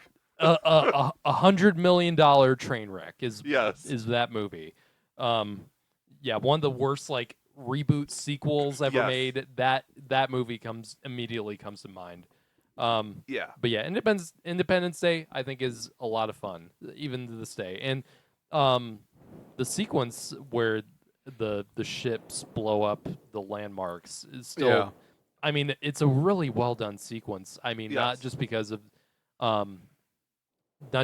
the effects, but like it feels suspenseful in the scene, and the effects aren't just CG in that sequence, and because they do blow up a lot of like models in that scene. Yeah. Because they try to do as much in camera as they could with the time that it came out in 1996, and with the budget they had. Right. So And with the second one, as they said in the first one, I hope they bring back Elvis. If you were wondering about the second one, they did not bring back Elvis. and now here's a question, because Will Smith's character's son is in the second one. Yeah. Right. And he's awful. He's Yes. terrible but would it have been better or worse with Jaden Smith playing that role? I don't know. Probably worse. I have but- not seen because After Earth. because I know so- that actor can It's be. not as bad as people say. I know that actor. I can't remember who plays this. Was it Jesse T. Usher who plays him in Independence Day 2? I believe it think was. so. It was one of the first roles I saw him in. Yeah. And Jesse T. Usher's in The Boys, right? Yeah, A-Train. Yeah. And everyone loves him in that show. Yes. Yeah. Can't wait for him to come back. Yeah, I'm sure if it's Jesse T. Maybe it was just it was bad. If that role was terribly written and it was poorly directed. Maybe it was Let's see. But what I was going Yes. to tell you, you say Rowan Emmerich is hit and miss. Wait till we get to Moonfall when we watch it. Wait Well, till that's we get to that. Not in the '90s, but that is a train wreck as well. Yeah. Jesse T. Usher, yes. Oh, so it Yeah. was him. Okay. Yeah. Definitely not a strong first impression for me when I first saw him, but like the recent things I've seen him in, I like him just fine. Yeah, no, he's Right. great. But yeah, I think I have one that I want to bring up. Actually, two. One of them is a film from one of the most iconic, over-the-top action directors of all time, John Woo, and that's why I want to get into Face Off. Yes. One of the I need most to watch fun, that. one of the most fun Nick Cage action films for sure. and the duo performance of John Travolta and Nick Cage in that film is something to behold. And if you haven't seen it, you're really missing out. I'll definitely watch it. And I love, not only is the action in that film ridiculously over the top and fun. I mean, honestly, the action in that film is less over the top than what he did with Mission Impossible 2. John Woo is just insane. He's a madman. But the only thing that was missing was a cage match. well, he does It's have a what, match in a 368? prison. So 368. yep. Yeah, I love Face Off. And when the two actors play each other, because their faces get swapped. So Nick Cage is playing John Travolta, and John Travolta is playing Nick Cage. You know, I think they both do it incredibly well. Nick Cage, you know, becomes more. I mean, both actors are incredibly over the top in their different ways. Right. I mean, just watch John Travolta in Battlefield Earth. Jesus Christ. Oh, I watched But, it. I hate that movie. It's a terrible I wanna movie. rewatch I mean, it but at some it's fun point. in certain. It's I wanna fun in check it certain out. aspects.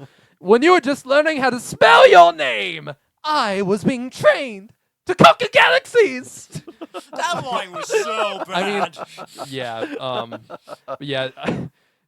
John Travolta is of course hamming it the fuck up when Yeah. he plays when Yeah. he's is it Castor Troy and Nick who's Nick Cage's character. Yeah, and Sean Archer is John Travolta's character, and they swap each other. John Travolta is of course hamming it up as portraying Nick Cage as the crazy terrorist. But Nick Cage, I think, does a tremendous job of also playing it more subtly when he's John Travolta is in Face Off. Yeah, I think that's actually one of his better acting performances in one of his action movies. Nick Cage's. Yeah, I have a suggestion about John Travolta. Christopher Nolan or Steven Spielberg, can you please save his career? Please, I'm begging you. He's Are been you wait, John Travolta. He's been there. Yeah. He's been doing nothing Yeah. but trash movies. The Fanatic. Good God. I heard it's so bad too. That Oy. movie, it's horrible. It's so much fun to watch Yeah. in all the wrong ways. That's a conversation for another day. Yeah, I haven't seen it yet. I just know he was really rolling in that. He just kept rolling. dude, you do not even know. Yeah. The first line Fred that he Durst. says in that movie, because he goes into like a movie memorabilia shop and he says, "I can't talk too long. I gotta poo." That's your introductory line Yeah. to this character in The Fanatic. Hell? And it's also directed by Fred Durst. I know, that's why I said Don't rolling, let- rolling, don't rolling. let me get- From Lip Oh, Biscuit yeah. of all things. You made me go limp with And- that one. Also, weird side note. I saw the TV Glow. When I watched it, I didn't realize this until I read a review. Fred Durst plays almost a cameo role in that movie. I saw the TV Glow. And I What? did not even recognize him. I think he has maybe one or two lines, and he's a very minor character. Just wanted to throw that out there. That's Fred crazy. Durst is in that movie. And the Fanatic, did all the action take place behind blue eyes? Stop it! I'm just telling you, stop it. You're pushing your button with this episode. So Matthew's now at 370. Paul's at 214. I guess that's what happens when they give me the mic. Shut up. Dylan, Shut this up. is torture. Give me your mic. 371. Give me your mic. Give it. The other movie I wanted Yes, to give him the mic. the other movie I wanted to go into is Speed, Yes. which one of Keanu's best action films. It is. And it was I think it was the first movie that really put him on the map. I mean, he was already pretty big before that, but in Parenthood, Bill and Ted, and what was the Point Break. But yeah, I think Speed is one of the most entertaining action films of the 90s. It definitely is. One His, of the, his like, performance one- relieves me. I forget where I was going with that. Ignore me. goddamn dude. Well, I'm not banking it because you Um, didn't finish it. No, yeah, not Keanu is. I think that was the first. It reminded me. I got reminded of the movie. Because if you watch Chris Stuckman, he likes to do those feature presentation videos, and he brought up Speed because, he mentioned in his review of it. We can't forget the- about Speed 2. Fuck me. Oh God. I have not yet watched the Reads me original. speechless. I tried watching that movie. I got 30 minutes in. I'm like, this is painful. 2:15. This is painfully boring. I, And it's not. I It's haven't not watched even. it. It's not even fun bad. It's just like aggressively bland. It's horrible. Come see a movie with us. And not even a crazy Willem Dafoe performance can save it. That's how bad it is. I gotta watch the original first before I watch that. dreadful sequel. Speed. Chris Stuckman put it in his whenever he talks about Speed, has the perfect 3-act structure because each of the 3 acts takes place. Each of the 3 acts is an action sequence in a different spot. The first act is in an elevator. Second act is in the bus, and then the third act is in the subway. And each of those action sequences are thrilling.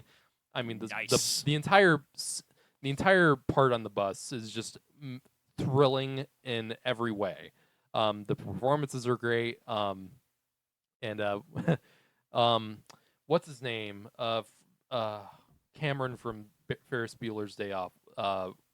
What's the actor's name? I'm blanking. Talking about Alan. Alan Ruck. Yes, Ruckman. Alan. I think it's just Alan Ruck. Is I it believe. Ruck? I think it's Ruckman. Yeah, I was gonna say. Or you're probably thinking of Alan. It's Alan Ruck. Okay. Oh. Alan Rickman. We're thinking Rickman, yeah. We're combining those two.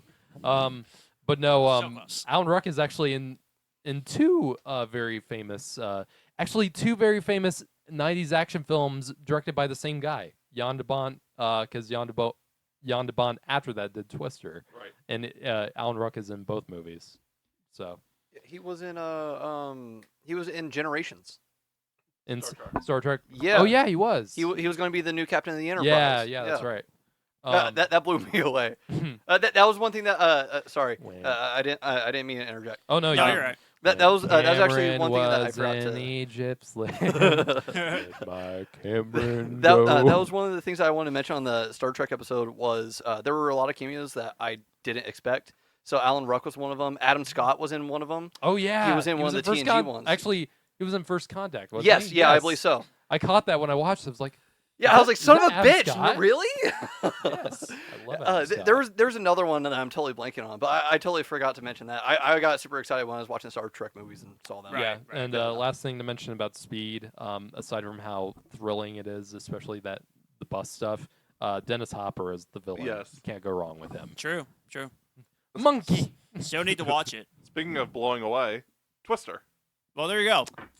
And you might as well just take up 30 minutes for this. I know, Matt. Yeah, go ahead. I know, No. Matthew, you are a nervous wreck of Twisters. You're hoping it's going to be good, but you don't know how you're going to feel about it. Yeah, that's a whole nother episode. I'm just gonna Exactly, watch which I can't wait to talk about that one. That's going to be fun. I'm going to rewatch Twister. I'm going to rewatch it.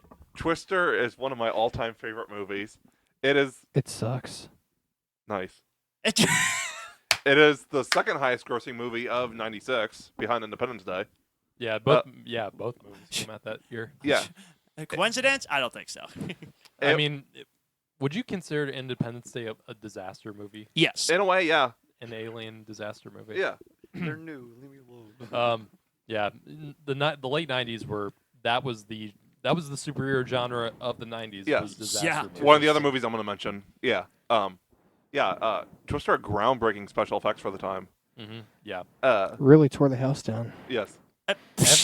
Do we really have to do this like every other line? Yes. 217. Just Yes. why, dude? Why? I got to catch up. At 217. Um, I'm done for now. For now.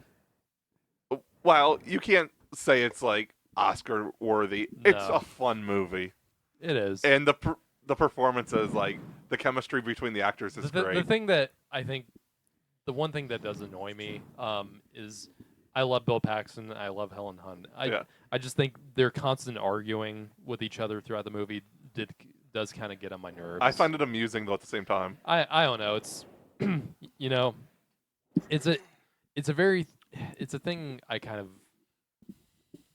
I think the Abyss did that too, and it kind of got on my nerves more. I didn't really like how that it's a cliche. It's a common cliche, and it's one of my least favorite cliches. Best performance of the movie though was Philip Seymour Hoffman. Yeah, clearly. He is a treasure in that movie. And Fashionably Lit again, Jonas. Give me a kiss, buddy. Loser, move on. And also a tremendous soundtrack for that. Yes. For that movie too. Shine on, long well, way down. the song is not actually. It's not called. It's Humans Being. Yeah. Humans Being. Also, long way down by the Goo Goo Dolls, which Yep. I felt so stupid when I first found out about this. One of my favorite bands, they're actually from Indiana. They're called Haste Today. They covered that song on their album When Everything Falls. I never picked it up. That song was obviously made popular by Houston Twister. On the CD cover art, the sky is green. I never picked that up. I've seen maybe a couple actual tornadoes in my life. I can't remember the sky. The sky actually turned. Is that? It sometimes sky happens. Yeah. That's a weird phenomenon because I usually.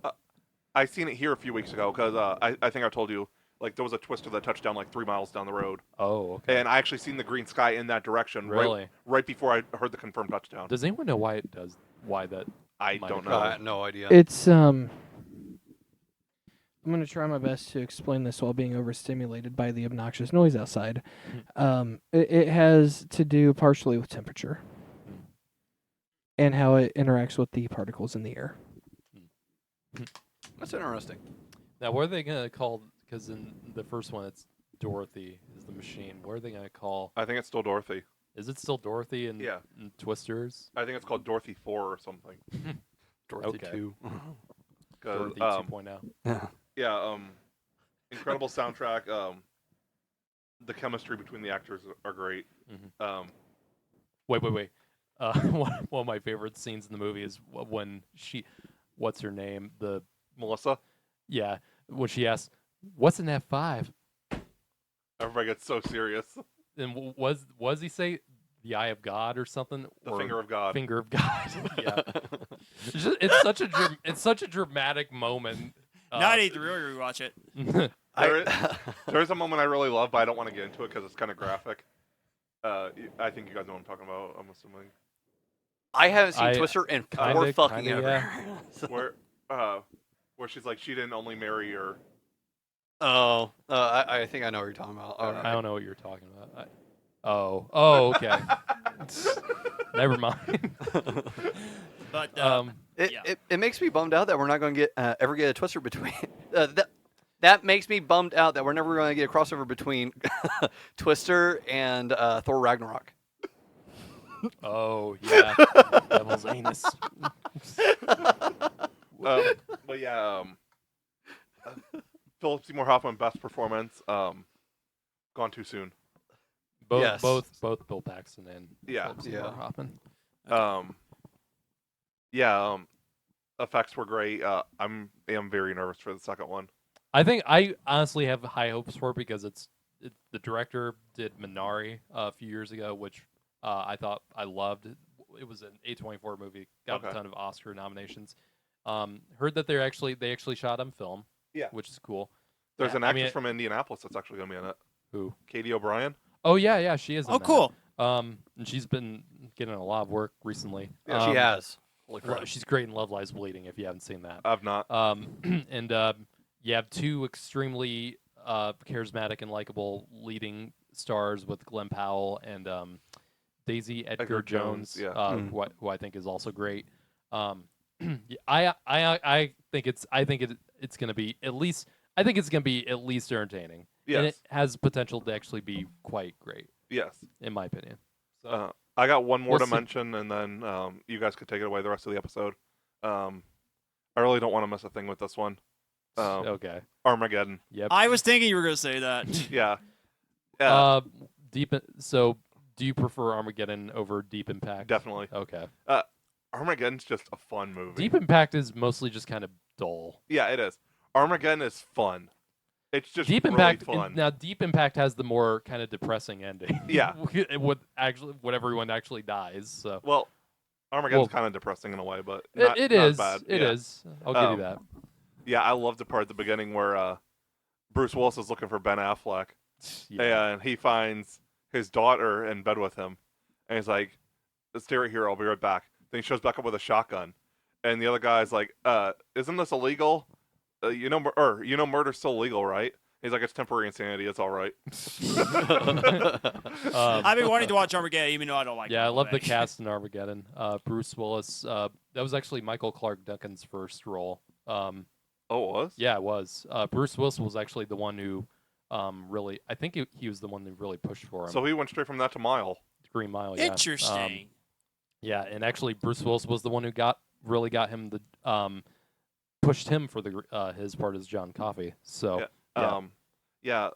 Armageddon's a lot of fun. It's ridiculous, but it's it fun. is. It's I heard it's it's freaking ridiculous, it's but I Michael, agree it's with Michael you. Bay. It's a Michael Bay movie revolving. I feel like it's one around of Michael an Bay's asteroid. best movies, though. It is. Because a lot of Michael Bay movies are just bad. They are. Yeah. What was the other? Oh, someone needs to mention this. The Rock, which was another Nick Cage action film and one of, in my opinion, Michael Bay's best movie. That's from what a lot of people say. 1996. Which surprisingly did not star The Rock. No. I think yeah, he was a little too young for that. The Rock. He could have The done it. Rock is just. Yeah. The Rock is Michael Bay's stuff done to perfection, I think, Yeah. because not only it has ridiculous action, but it also has extraordinarily great character actors, and it has just great performances. I mean, you have Sean Connery, who's just incredible in everything. Nick Cage as the goofy, eccentric, science nerd who gets to have his badass moments. And you also have a really compelling villain too with Ed Harris, whose motivations actually make sense when you actually know what he's doing. The Rock is just if you are not a fan of Michael Bay and you haven't seen The Rock, I would watch The Rock. The Rock, in my opinion, is Michael Bay's best movie. Did it rock you? It did. Damn it! Yeah. Viewers and 372. viewers and Paul, you listeners, got we any are on your so mind? sorry. No, yeah, You're just trying to make it through the episode. yes. That stuff is still going on. Yeah, it's getting quite It loud still out is. There's a lot of bass out there too. Yeah. there. They're all about that bass. Yep. Please don't count that. I'm not going to. Dylan, you got any movies on your mind? Well, I was wondering why nobody mentioned T2. I was. It made over I had that 400 my million mind on a at the 102 time. yeah. million I forgot budget. that was the 90s. Yeah, 91. That's 91. right. Yeah, that's so Terminator early. 2. Yeah. Robert Patrick would be disappointed in you. Mhm. Yeah, I was like, I'm sorry. Is somebody Call to John now. Call John. I need to frame that and hang it in here. Yes. Yeah. No, after the sci-fi epic thing, anytime Yeah, that we have an exactly. episode like this, I'm like, okay, did somebody purposely not mention this movie for a reason? Mhm. Because you guys didn't tell me that you were saving Star Wars for me. Well, while Can I'm we, thinking now, of I know it's technically in the 90s. Do we have to mention Phantom Menace? Yes, 99. Yeah. it, that's what I was going to say, not Phantom Menace, but going the other end of the 90s, I almost forgot The Matrix, too. Yes. Yes. Yeah. Yes. We'll talk T2 and then we'll go to The Matrix. Yeah, let's get into T2. No, go ahead. I'm not the biggest lover of the Terminator franchise. Just for clarification. But I know that you guys really. What were do. your thoughts on T2? No, I like T2. No, I'm not one. I'm not somebody who's like, oh, well, T2's ass. No, it's the best movie in the franchise. And one of the that's- best action movies. It's the movie where they should have stopped after that, and just because that franchise went so downhill after that. Robert Patrick was great in that. One of the best movie villains ever. Yeah. I I love him in Peacemaker, too. Yeah, no, Robert he kicked Patrick, ass on that one. Holy it's crap. not. I mean, not only are the action scenes just so well put together. I mean, James Cameron's like action sensibilities, I think, are at full best display in Terminator 2. Yeah. Yes. Also 100%. Aliens. So many of the greatest action scenes of all time are in Terminator 2. I mean, the motorcycle chase in the Canals. canals, Yeah. one of the all-time greats because it's all happening for real. They're actually driving trucks and motorcycles down there. Yeah. Come with me. One if of you want to the live. coolest just machismo things when Arnold is shooting that giant minigun outside Cyberdyne at all the cops. Just so badass. And Don't forget the classic. I need your clothes, your Yep. boots, And and your your motorcycle. Yep. and also just the effects on the T1000 are just still, even for Yeah. 91, They still hold up. They're still- amazing. not because back then, liquid metal, it would make sense for that not to look. CGI works better with that kind of like shiny, material like Yeah. liquid metal, and it still to this day it looks phenomenal. And Yeah, and it looks great.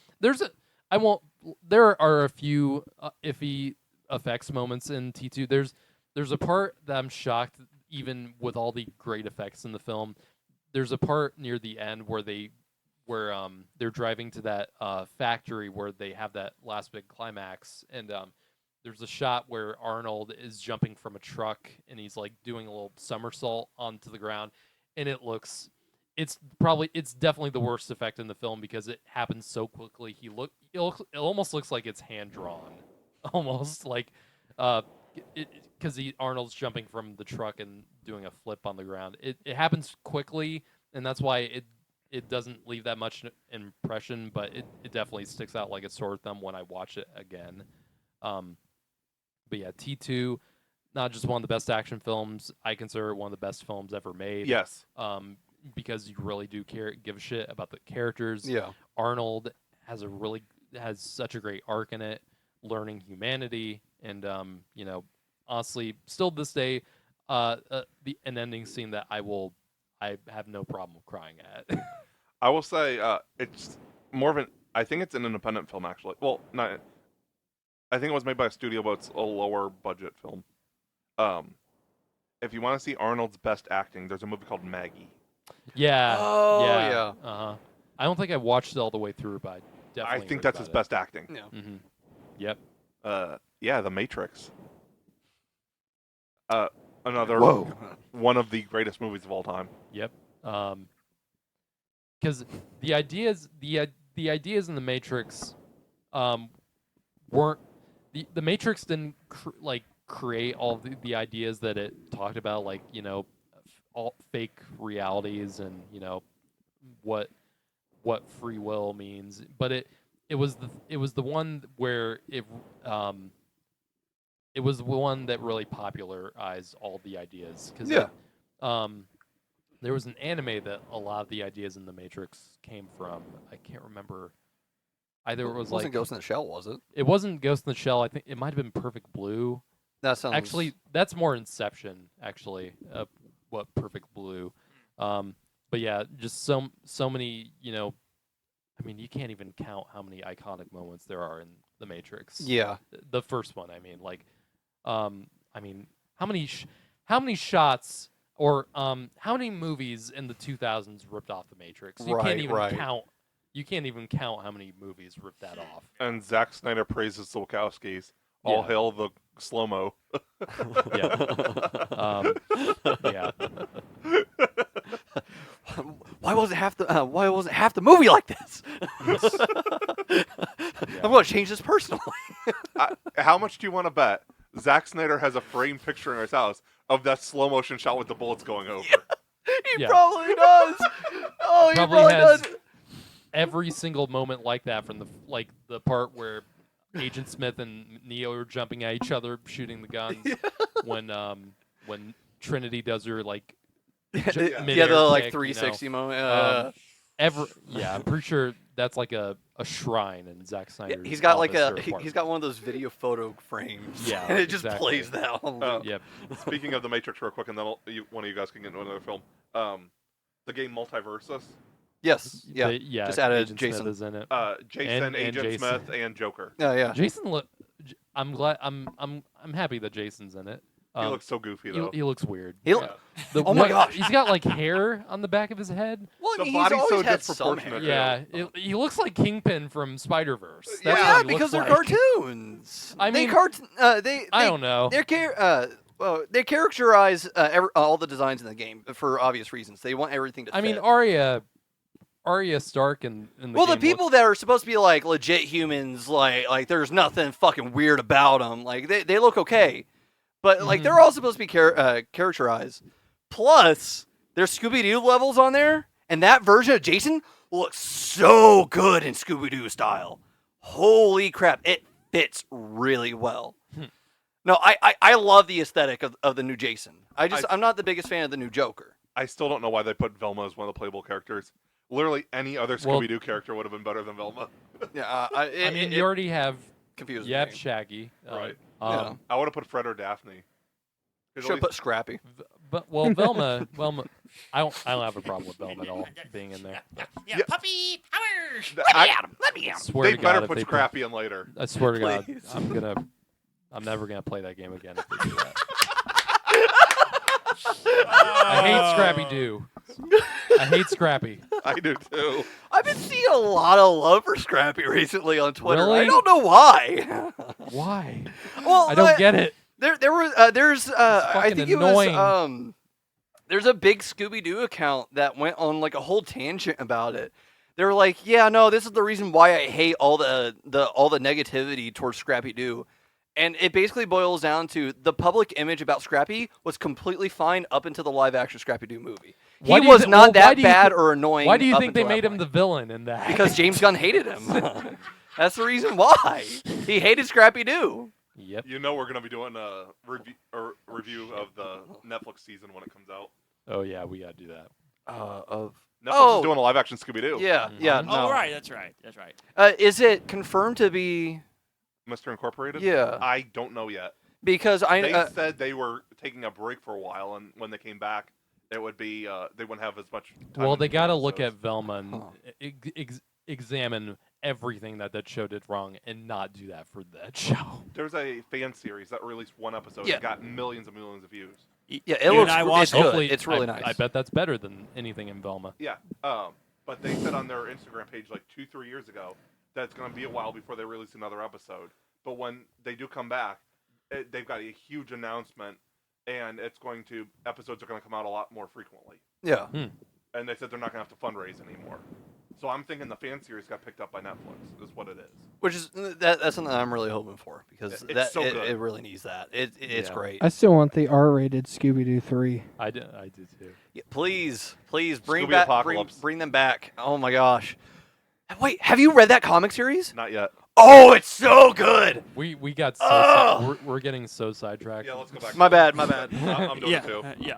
Yeah. Okay. I guess I can go next. Yeah, go for Yeah. it. Okay. I was thinking in my head. Well, I already got one in my head already, but I think I have at least 5 of them that's actually on there, and I'm hoping it counts as blockbusters. So God help me if I don't have any bad takes. Big scale movies of the 90s. Okay. One I personally think is a. Whoa! What was that? That's what I get for stimming. Oh, okay. Okay. One of my list of blockbuster is the. I don't understand why critics don't like it. Die Hard with a Vengeance. I have to put that on the list. I think that's more critics didn't like it at the time. Yeah, but now it's starting to grow into saying it's one of the greatest action movie franchises of all time. But yeah, that's an awesome. I don't know blockbuster know film. anyone who dislikes Die Hard. I 3. know it's weird. That's an awesome blockbuster when it comes to action movies. And Samuel Jackson and Bruce Willis, amazing Yeah. chemistry. They Yep. are awesome, and I love the action in this I movie. need to rewatch all the Die Hard movies again. Yeah, me too. Man, that last one is so hard to get through. Die Hard I didn't 5. mind it. You really? You I I actually- didn't? didn't like it, but I didn't mind it. Oh I God! I it was I it was a liked it. betrayal of everything I liked about the series. Literally, It wasn't that bad. I liked it. John McClane should not be like invincible. That's the point of of the first 3, especially. Like Die Hard 4, they did that a little bit, but not to the extent that they did that in 5. Or just like, and Jai Courtney, I like Jai Courtney. I can't fucking stand him in that movie. What do you mean? He's so- John is invincible. He definitely That's thinks he the is. wrong John, Matthew. I'm That not was in this so movie. desperate. I am not in that movie, dude. But yeah, But anyway, Die Hard 5 fucking sucks. I didn't think it sucked. I liked it. Not as good as the last 4 movies, but anyway. Die Hard 4, I think is Die Hard 4 and 5 definitely stick out like sore thumbs compared to the first. I'm not even that. I actually like Die Hard 4 more than 2. Yeah, I love 4. Interesting. Die Hard 2 I like, but it's definitely not the one that 4 I is my like, second feel like favorite. watching. Right.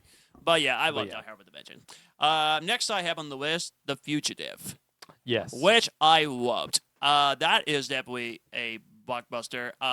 It's a awesome action / chase film where Harrison Ford tried to get away from the police. It's great. I didn't kill my wife. I don't care. Hey, we said it at the same time. High five. But yeah, it's great. It's a great movie. It deserved those Oscar nominations for a reason. It is a awesome movie, and yeah, it's absolutely great. Okay. These next two actually came to me. Which I'm gonna count this as the blockbuster. It's another Harrison Ford film, Air Force One. Yeah, that's a fun.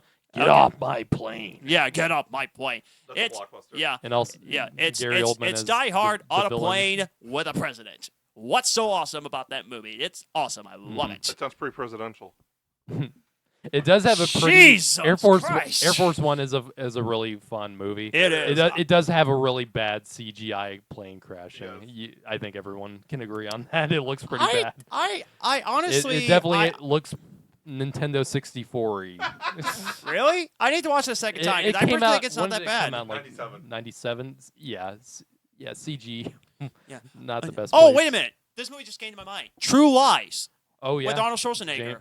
Another How James did I Cameron. forget that one? Yeah, True Lies. That's Fantastic definitely- James Cameron movie. I mean, people love it for sure, but it's definitely.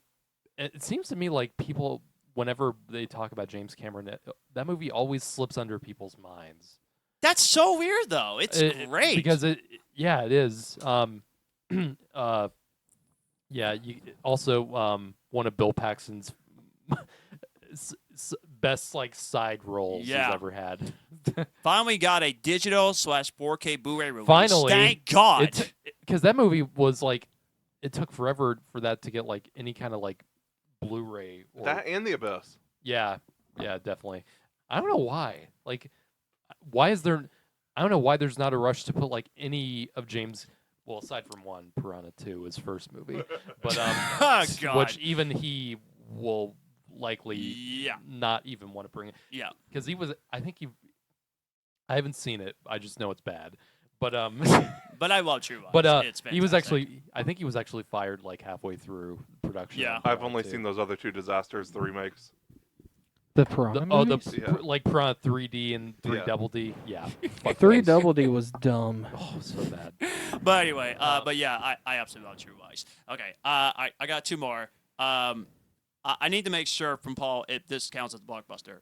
Does Star Trek First Contact count? I mean, Yeah. Hey. Okay, because I got to at least mention my favorite of the Star Trek movies. Yeah. I love First Contact.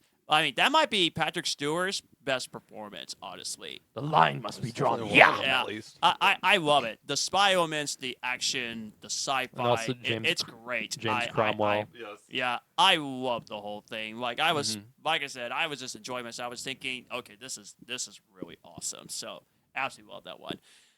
But of course, if I had to talk about the '90s blockbuster, all blockbusters, Jurassic Park. There it is. Yes, Jurassic Park. If there's a definition of '90s blockbusters, Jurassic Park is on the list. What makes this movie so awesome? Awesome cast? Check. Dinosaurs? Check. Great catchphrases? Check. Great chases? Check. Everything you need for a Jurassic Park movie. And it's still like when people talk about like CG now, Jurassic Park pretty much established the it still benchmark looks for what CG can do. amazing. It still does. yeah. It still looks great. It does. Most of the shots in there still like really hold up. Yeah. Because they really not because they also use a mix of digital and practical effects. Like Yeah. anytime they could get close up, anytime they get close up to a dinosaur like the T-Rex, that's always an animatronic.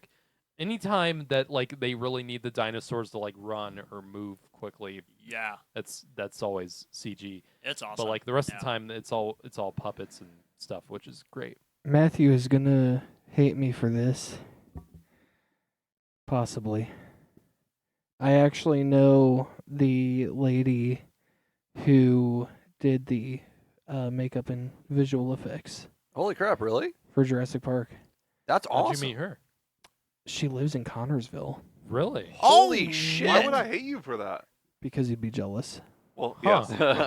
I did Yeah, not know that. she lives in Connorsville, Indiana, and she actually used to run a haunted attraction there. Oh. Cool. Nice. She doesn't anymore, but Oh. Yeah. That's cool. If we did a That's Jurassic Park episode, could we get her on the episode? maybe. That would be awesome. I talk to her every once in a while. I almost got her to do the makeup and effects for First Harvest. Oh That wow, was awesome. that's really cool. And I can't believe no one's even considered. I don't know if anyone's considered bringing this up. The highest grossing film of all time at yep. the time, Yeah. Titanic. That was going to be one of the ones that I was going to toss out was there. it? Yeah. I know. I doubt it's any of our favorite movies. No. Matthews. But I still have not yet watched it yet. I you haven't want seen to. Really? Titanic? I want to though. Yeah. I thought Wow. you liked rom-coms. All I I know mean, is, it's is long, that famous but- painting scene. That's all I know. Oh, that's probably why you haven't seen it. I Okay. once watched it while on a date. It was a good icebreaker. It's a good date movie. I don't know if I like that really song. No, 273 I know- and 218, respectively. I understand it's like Titanic is a cheesy movie, especially now. But like, it's the kind of cheese that I get into, and it's a cheese that apparently everyone got into because it was the highest grossing movie of all time until James Cameron topped himself again. Yep. But no, I still really enjoy Titanic. I think the actors all do a great job. It was the movie that really put Leo I would probably like on the it. map forever. I think Kate Winslet is great in it. I love what's his name? Billy Zane. Billy Zane. Mm. Billy Zane as just giving a really just over the top, almost Bond villain-esque performance. And yeah, I love Billy Zane in general. And apparently he's gonna play Marlon Brando in an upcoming biopic. Oh, and just watch, dude. look at the pictures of him and tell me that is not Marlon Brando. I don't even need to see the You pictures just need of to it. look. You just need to I look can it tell. up because he actually does look kind of like Marlon Brando. He's gotta. He has a lot of Yeah. the facial structure of it. Remind me to tell you a story later about Titanic. Are you going to talk about Legends of Tomorrow? No, it's okay. something else. Okay. You're gonna go big laugh at this. All right. Yeah. I'm worried now. Yeah. Continue. Yeah. but But that's all I got. So there you go. I like Titanic, and I think it's still like the visual effects still look great. Yeah, I yeah. agree. And it does feel like it's a movie that feels as big as it is, or as long as it is. So And yet Neil deGrasse Tyson was so upset about the stars not being accurate. oh yeah, that's right. It's one of my favorite pieces of trivia because the only reason why I found out about that is because when Seth MacFarlane was making Ted, he reached out to Neil deGrasse Tyson. It was like, hey, so we have a shot of the stars in this movie. Can you make sure that it's accurate to the date that this scene takes place on? Neil deGrasse Good Tyson was like, night. fuck you or something. Wow, Like- that's crazy. Thanks, Neil deGrasse. You got any movies, Dylan? I know you've been sitting there for a minute waiting. Well, I mean, obviously, Phantom Menace. Yeah. I feel like I talk enough about Star Wars. This is one episode where I shouldn't talk a whole lot about Phantom Menace, especially since it's my least favorite. Yeah. One of the things that's constantly talked about in the fandom is how we're no longer at the height of the fandom that we were with the prequels. It was Phantom Menace was like the hype for Phantom Menace like back then. I would time travel to the release of the movie, like Same. just to feel what it was like, because I don't think we've had event movies like Endgame and all that stuff. But, Yeah. like it was so different. Like There's so much hatred in fandoms now. yeah, and I also want to just peek into like when the end credits of the first screenings happened, and I just want to hear what people said back then. Well, I mean, there was a lot of negativity, and there's still a lot I feel of like the hatred for it didn't really settle in. Like no, people it were was ju- there from the people. get-go. I feel, from what I understand, like people were just happy that we're just happy to see a Star Wars movie. Well, or a lot new were. one. Yes, a And lot were. I don't feel like the backlash for it really settled in until like a few months after it came out, especially when it hit like home video, where it was just deemed like the worst thing ever. Well, I mean, Which is not, but it's something that we've. I'm not gonna go into it a whole lot because I do want to talk more about Phantom Menace, not just the general community. But it is a thing that people talk about a lot, where a lot of people are now trying to say that there was actually no hate for the prequel trilogy, that fans weren't being complete assholes. And Come it's on. it's ridiculous because when you think about it, every single movie that we've gotten since the very first one, we've had people comment about how bullshit of a movie it was and like harass the people in it. that whole Like Empire, people were upset about Darth Vader being Luke's father. Return, people were upset about the Ewoks. Phantom Menace came out, people were upset about Little Annie and Jar Jar Binks. Boo-hoo. It's just one of those things where a lot of revisionism has been taking place recently, surrounding the Phantom Menace especially, where people are trying to say that there was no backlash against these movies, that people weren't being harassed, that like, I'm spacing on his name. Jake Lloyd. Jake Lloyd, yes. Yeah. Thank you. Jake Lloyd and Ahmed Best, they were pushed really far by fans and by the media. Yep. And a lot of people are trying to be like, oh, well, it was just the media. No, it wasn't, because Jake Lloyd was like, yeah, no, I was having people like harass me when I was with my mom shopping for groceries. Like, that's not the media. That's people. Like, I don't know what the hell to tell you. It is people, you fucking moron. Yeah. Exactly. Jake Lloyd actually lives in Indiana. Yes, he at does. least, yeah. Is he I don't know still in where, Indiana? I don't think he is. Oh, I think okay. he's somewhere else. Yeah, I think Okay. he's. I can't remember if he's currently in a facility or not. I won't say what kind of facility. Right, but- yeah. Yeah. Well, Let me say yeah, this let's. real We quick. I don't know have if to he get is, into. but- No, Let we me say don't. this real Yeah, he quickly. was here. Jake Lloyd was not terrible in that. No, he was I not. actually, I think his performance was not good. I'm not saying anything bad about him because the only two movies I've actually seen him in are Jingle All the Way and Phantom Menace. I actually I love haven't Jingle seen a All whole the He's Way. lot not of great. him outside He's of not that, great in yeah. Jingle All the Way either. I'm not. I have no personal grief with Jake Lloyd at all. But I can't deny. I can't lie and say that I thought I liked his performance in that because I didn't. You don't have a lot to go on with those two movies because they're not. Neither one of them are No. great movies. No. Jingle But All the Way is a classic. I love Jingle I All the Way. agree. It's Not for great. not because it's a great movie, Right, but it's a fun movie. Yeah. Yeah. It's an Arnold Christmas movie. Put that Come on. cookie down. No! Who told you can eat my cookies? Put that cookie down. No! And it's also I gave it 5 stars. I love it. it's a movie where Arnold punches elves. It's yes, turbo that's so time. great. Yeah. We also get Arnold anyways. versus Big Show. Yep. I like the channel between Phantom Menace and Jingle All the Way. Where he fights Big Show. I'm gonna deck your halls, bub. Yes, exactly. Um, But no, like all that stuff, like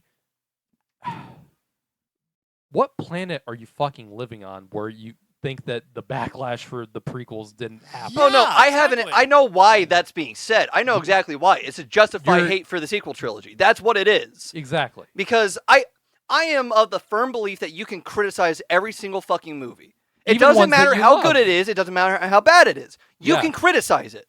Yeah. However, I think that people are lost between there having been backlash where some people, like Ahmed Best and Jake Lloyd, were pushed too fucking far by fans. Yeah. But that wasn't criticism. That was like People are trying to be like, oh, well, no, that was criticism. The sequel trilogy is just fucking sucks. That's the reason why we're so negative about it. And it just pissed me off. I don't want to. it comes around, goes around. Exactly.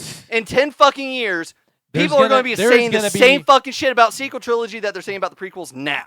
Social media revisionism is a thing. Like, Yes, it seriously, is. Like I'm surprised. Like I'm not hearing more how Fant Four Stick is a misunderstood masterpiece. Like I'm serious. I have defended Fan Four Stick. I will say it. It is my least favorite of all, not all of the Fantastic Four movies, because there's 4 of them.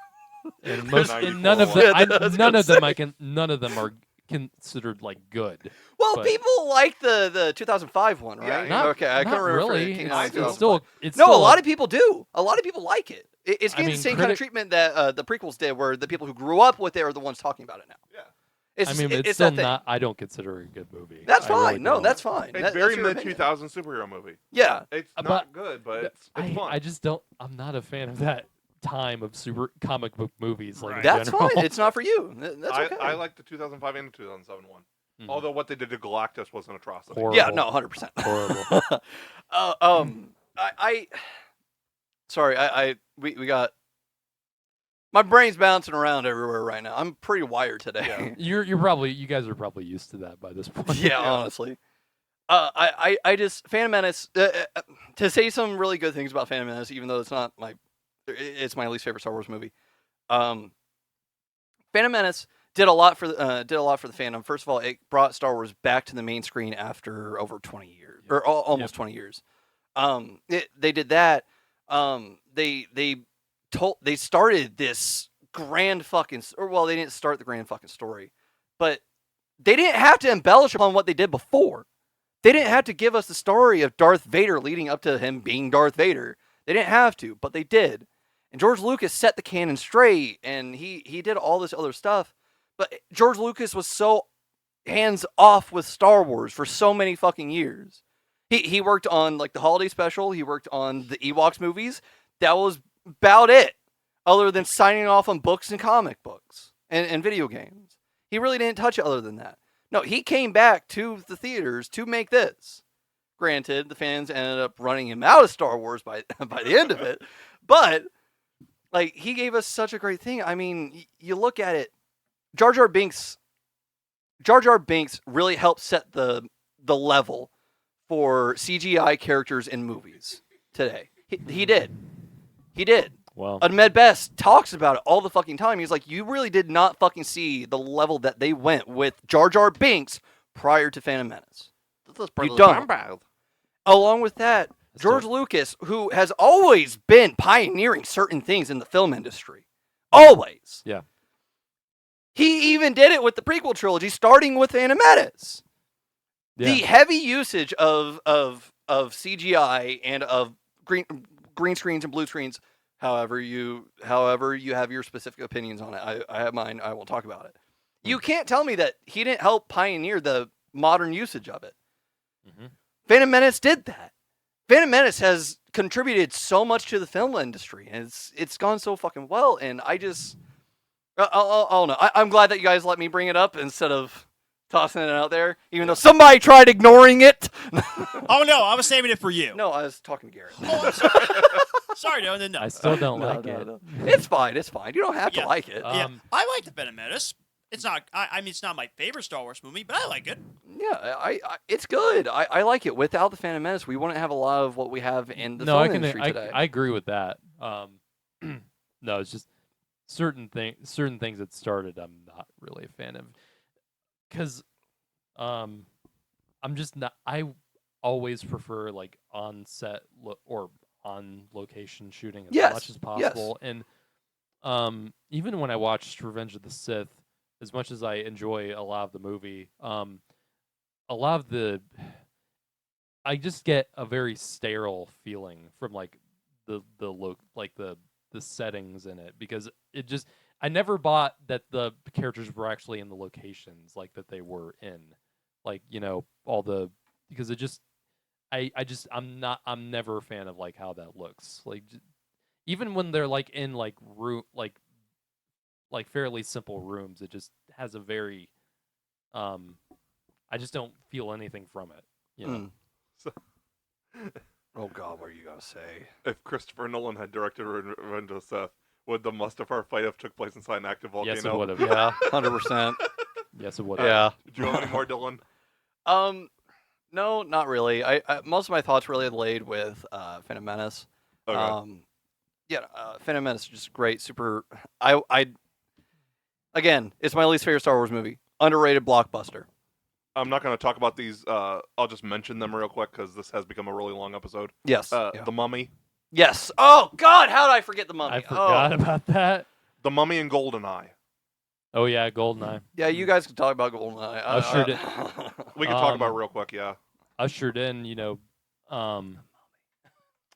I think Martin Campbell directed two of the most important Bond movies. You know, because he directed Goldeneye, and then he later went on to do Casino Royale. My favorite Bond movie. Me too, and I'll talk more about it When we do that our Bond episode. But yeah, Goldeneye rocks, and not just because the video game. But I just think Goldeneye as the movie itself really works because It does. it brought Bond back from being the overly silly days of the Roger Moore era, and not I like certain movies in the Roger Moore era, but actually the Timothy Dalton movies were in between Yes. Moore The and two Roger. Brosnan, right? Yeah. Yeah. I think Living Daylights and License to Goldeneye, I Kill. think, is like the perfect balance of the silly And the aspects of serious. Bond Yeah. and the more gritty, grounded Yes. parts of Bond. I mean, just some of the action scenes in that are just incredible. Like the first thing you see in the movie is Bond jumping off the dam, Right. Yep. and one of the coolest stunts ever performed. So, yeah, I cannot wait to do our Bond episode. I'm really curious to hear I'm the gonna have to rankings. power through all the Bond movies. Yeah. If they're not streaming anywhere, I have the complete Blu-ray collection. I borrowed it from my dad. Okay. My dad has it too. So So John, if they're not streaming anywhere that you have, I have the whole Blu-ray set. Okay.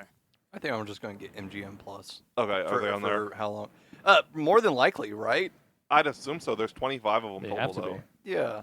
Or they're on I don't think Prime. all of them are on MGM Plus though. I was gonna say some of them might be, but I don't think. Well, the yeah, newer ones I don't might think be. they're all on there, Right. but I can probably find Now- most of them elsewhere. Yeah. Some of them, even though they Right, might no. have James Bond in them with the same actors, Never say never again. I Yeah, don't want to talk Yeah, about that. those aren't official Me neither. story. And there's also before the Sean, or maybe some during the time of when Sean Connery got started, Peter Sellers, I think, was James Bond. Talking in a about few movies. Majesty's Secret Service? No, that's a different one. No, that's that's George Lazenby. Casino George Royale, Lazenby, the yeah. parody No, of that's the James Bond. That isn't. I consider that an official Bond movie. Yeah, George Lazenby played him in that one. Yeah. Yeah. There's a Casino Royale movie that has Peter Sellers in it. Yeah, that and Honor Majesty, not Honor.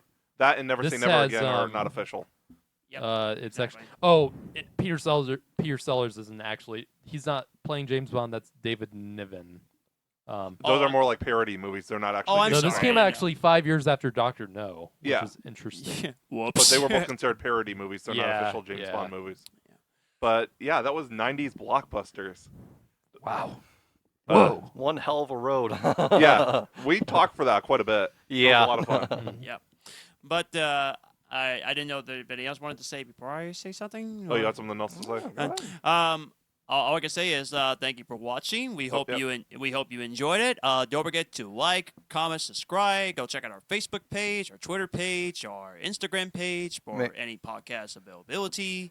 Make sure to leave feedback, good or bad. Yep. We really do appreciate both. Yes.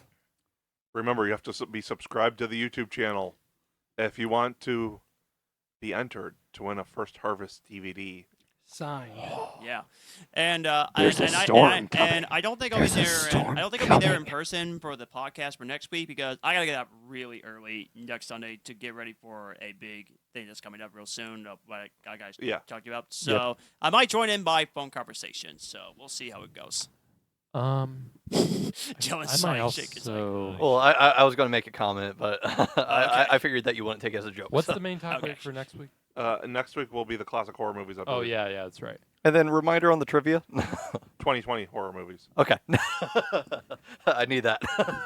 Well, gee, that'll be hard. So we got like 7 choices. Yeah. But Yeah. Knowing Matthew, he'll make it something impossible. No, absolutely. Holy Like crap. something like no one has even heard of. It's not going to be Scream. Who was the background character that was 500 feet away from the camera that was in a huge It's gonna movie be. prior? I bet it's gonna be like Back to the camera the I entire know at least time. 3 of us have seen it. Okay. So I'm not saying what. Okay. I'm not going to cool. slip up and give a clue again. Damn it! That's my only shot now. I'm But, assuming John has not seen it. Well, yeah, of course. Okay, so now we have to figure out which. Who one else of the- hasn't Crap, seen John it? has seen some horror movies. Crap. Who yeah, hasn't? exactly. I'm not saying anything I else. I'm see shut up. screaming aliens, dude. But anyway, Alien didn't come out in the 2020s. I was The talking last one about. was I was talking about 2017. certain Horror horror movies in movies. general. Yeah. Right. Yeah. I'm probably the one who hasn't seen that. Who hasn't? I'm seen not the saying answer. anything else. I know. I'm just saying. I'm probably the Say one who it. hasn't I'm out not of the saying anything else. four of us.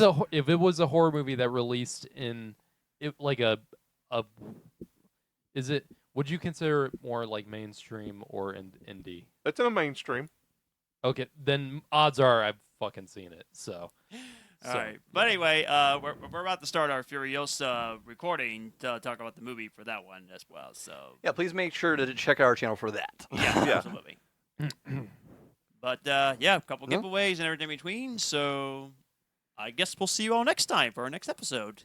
Yep. Yeah, see you next time. We have our Furiosa episode coming up, and also we're doing a lot of shorter episodes on indie films. Yeah. So we'll see you guys next time. God See you bless next you. time. Bye. See ya. Bye.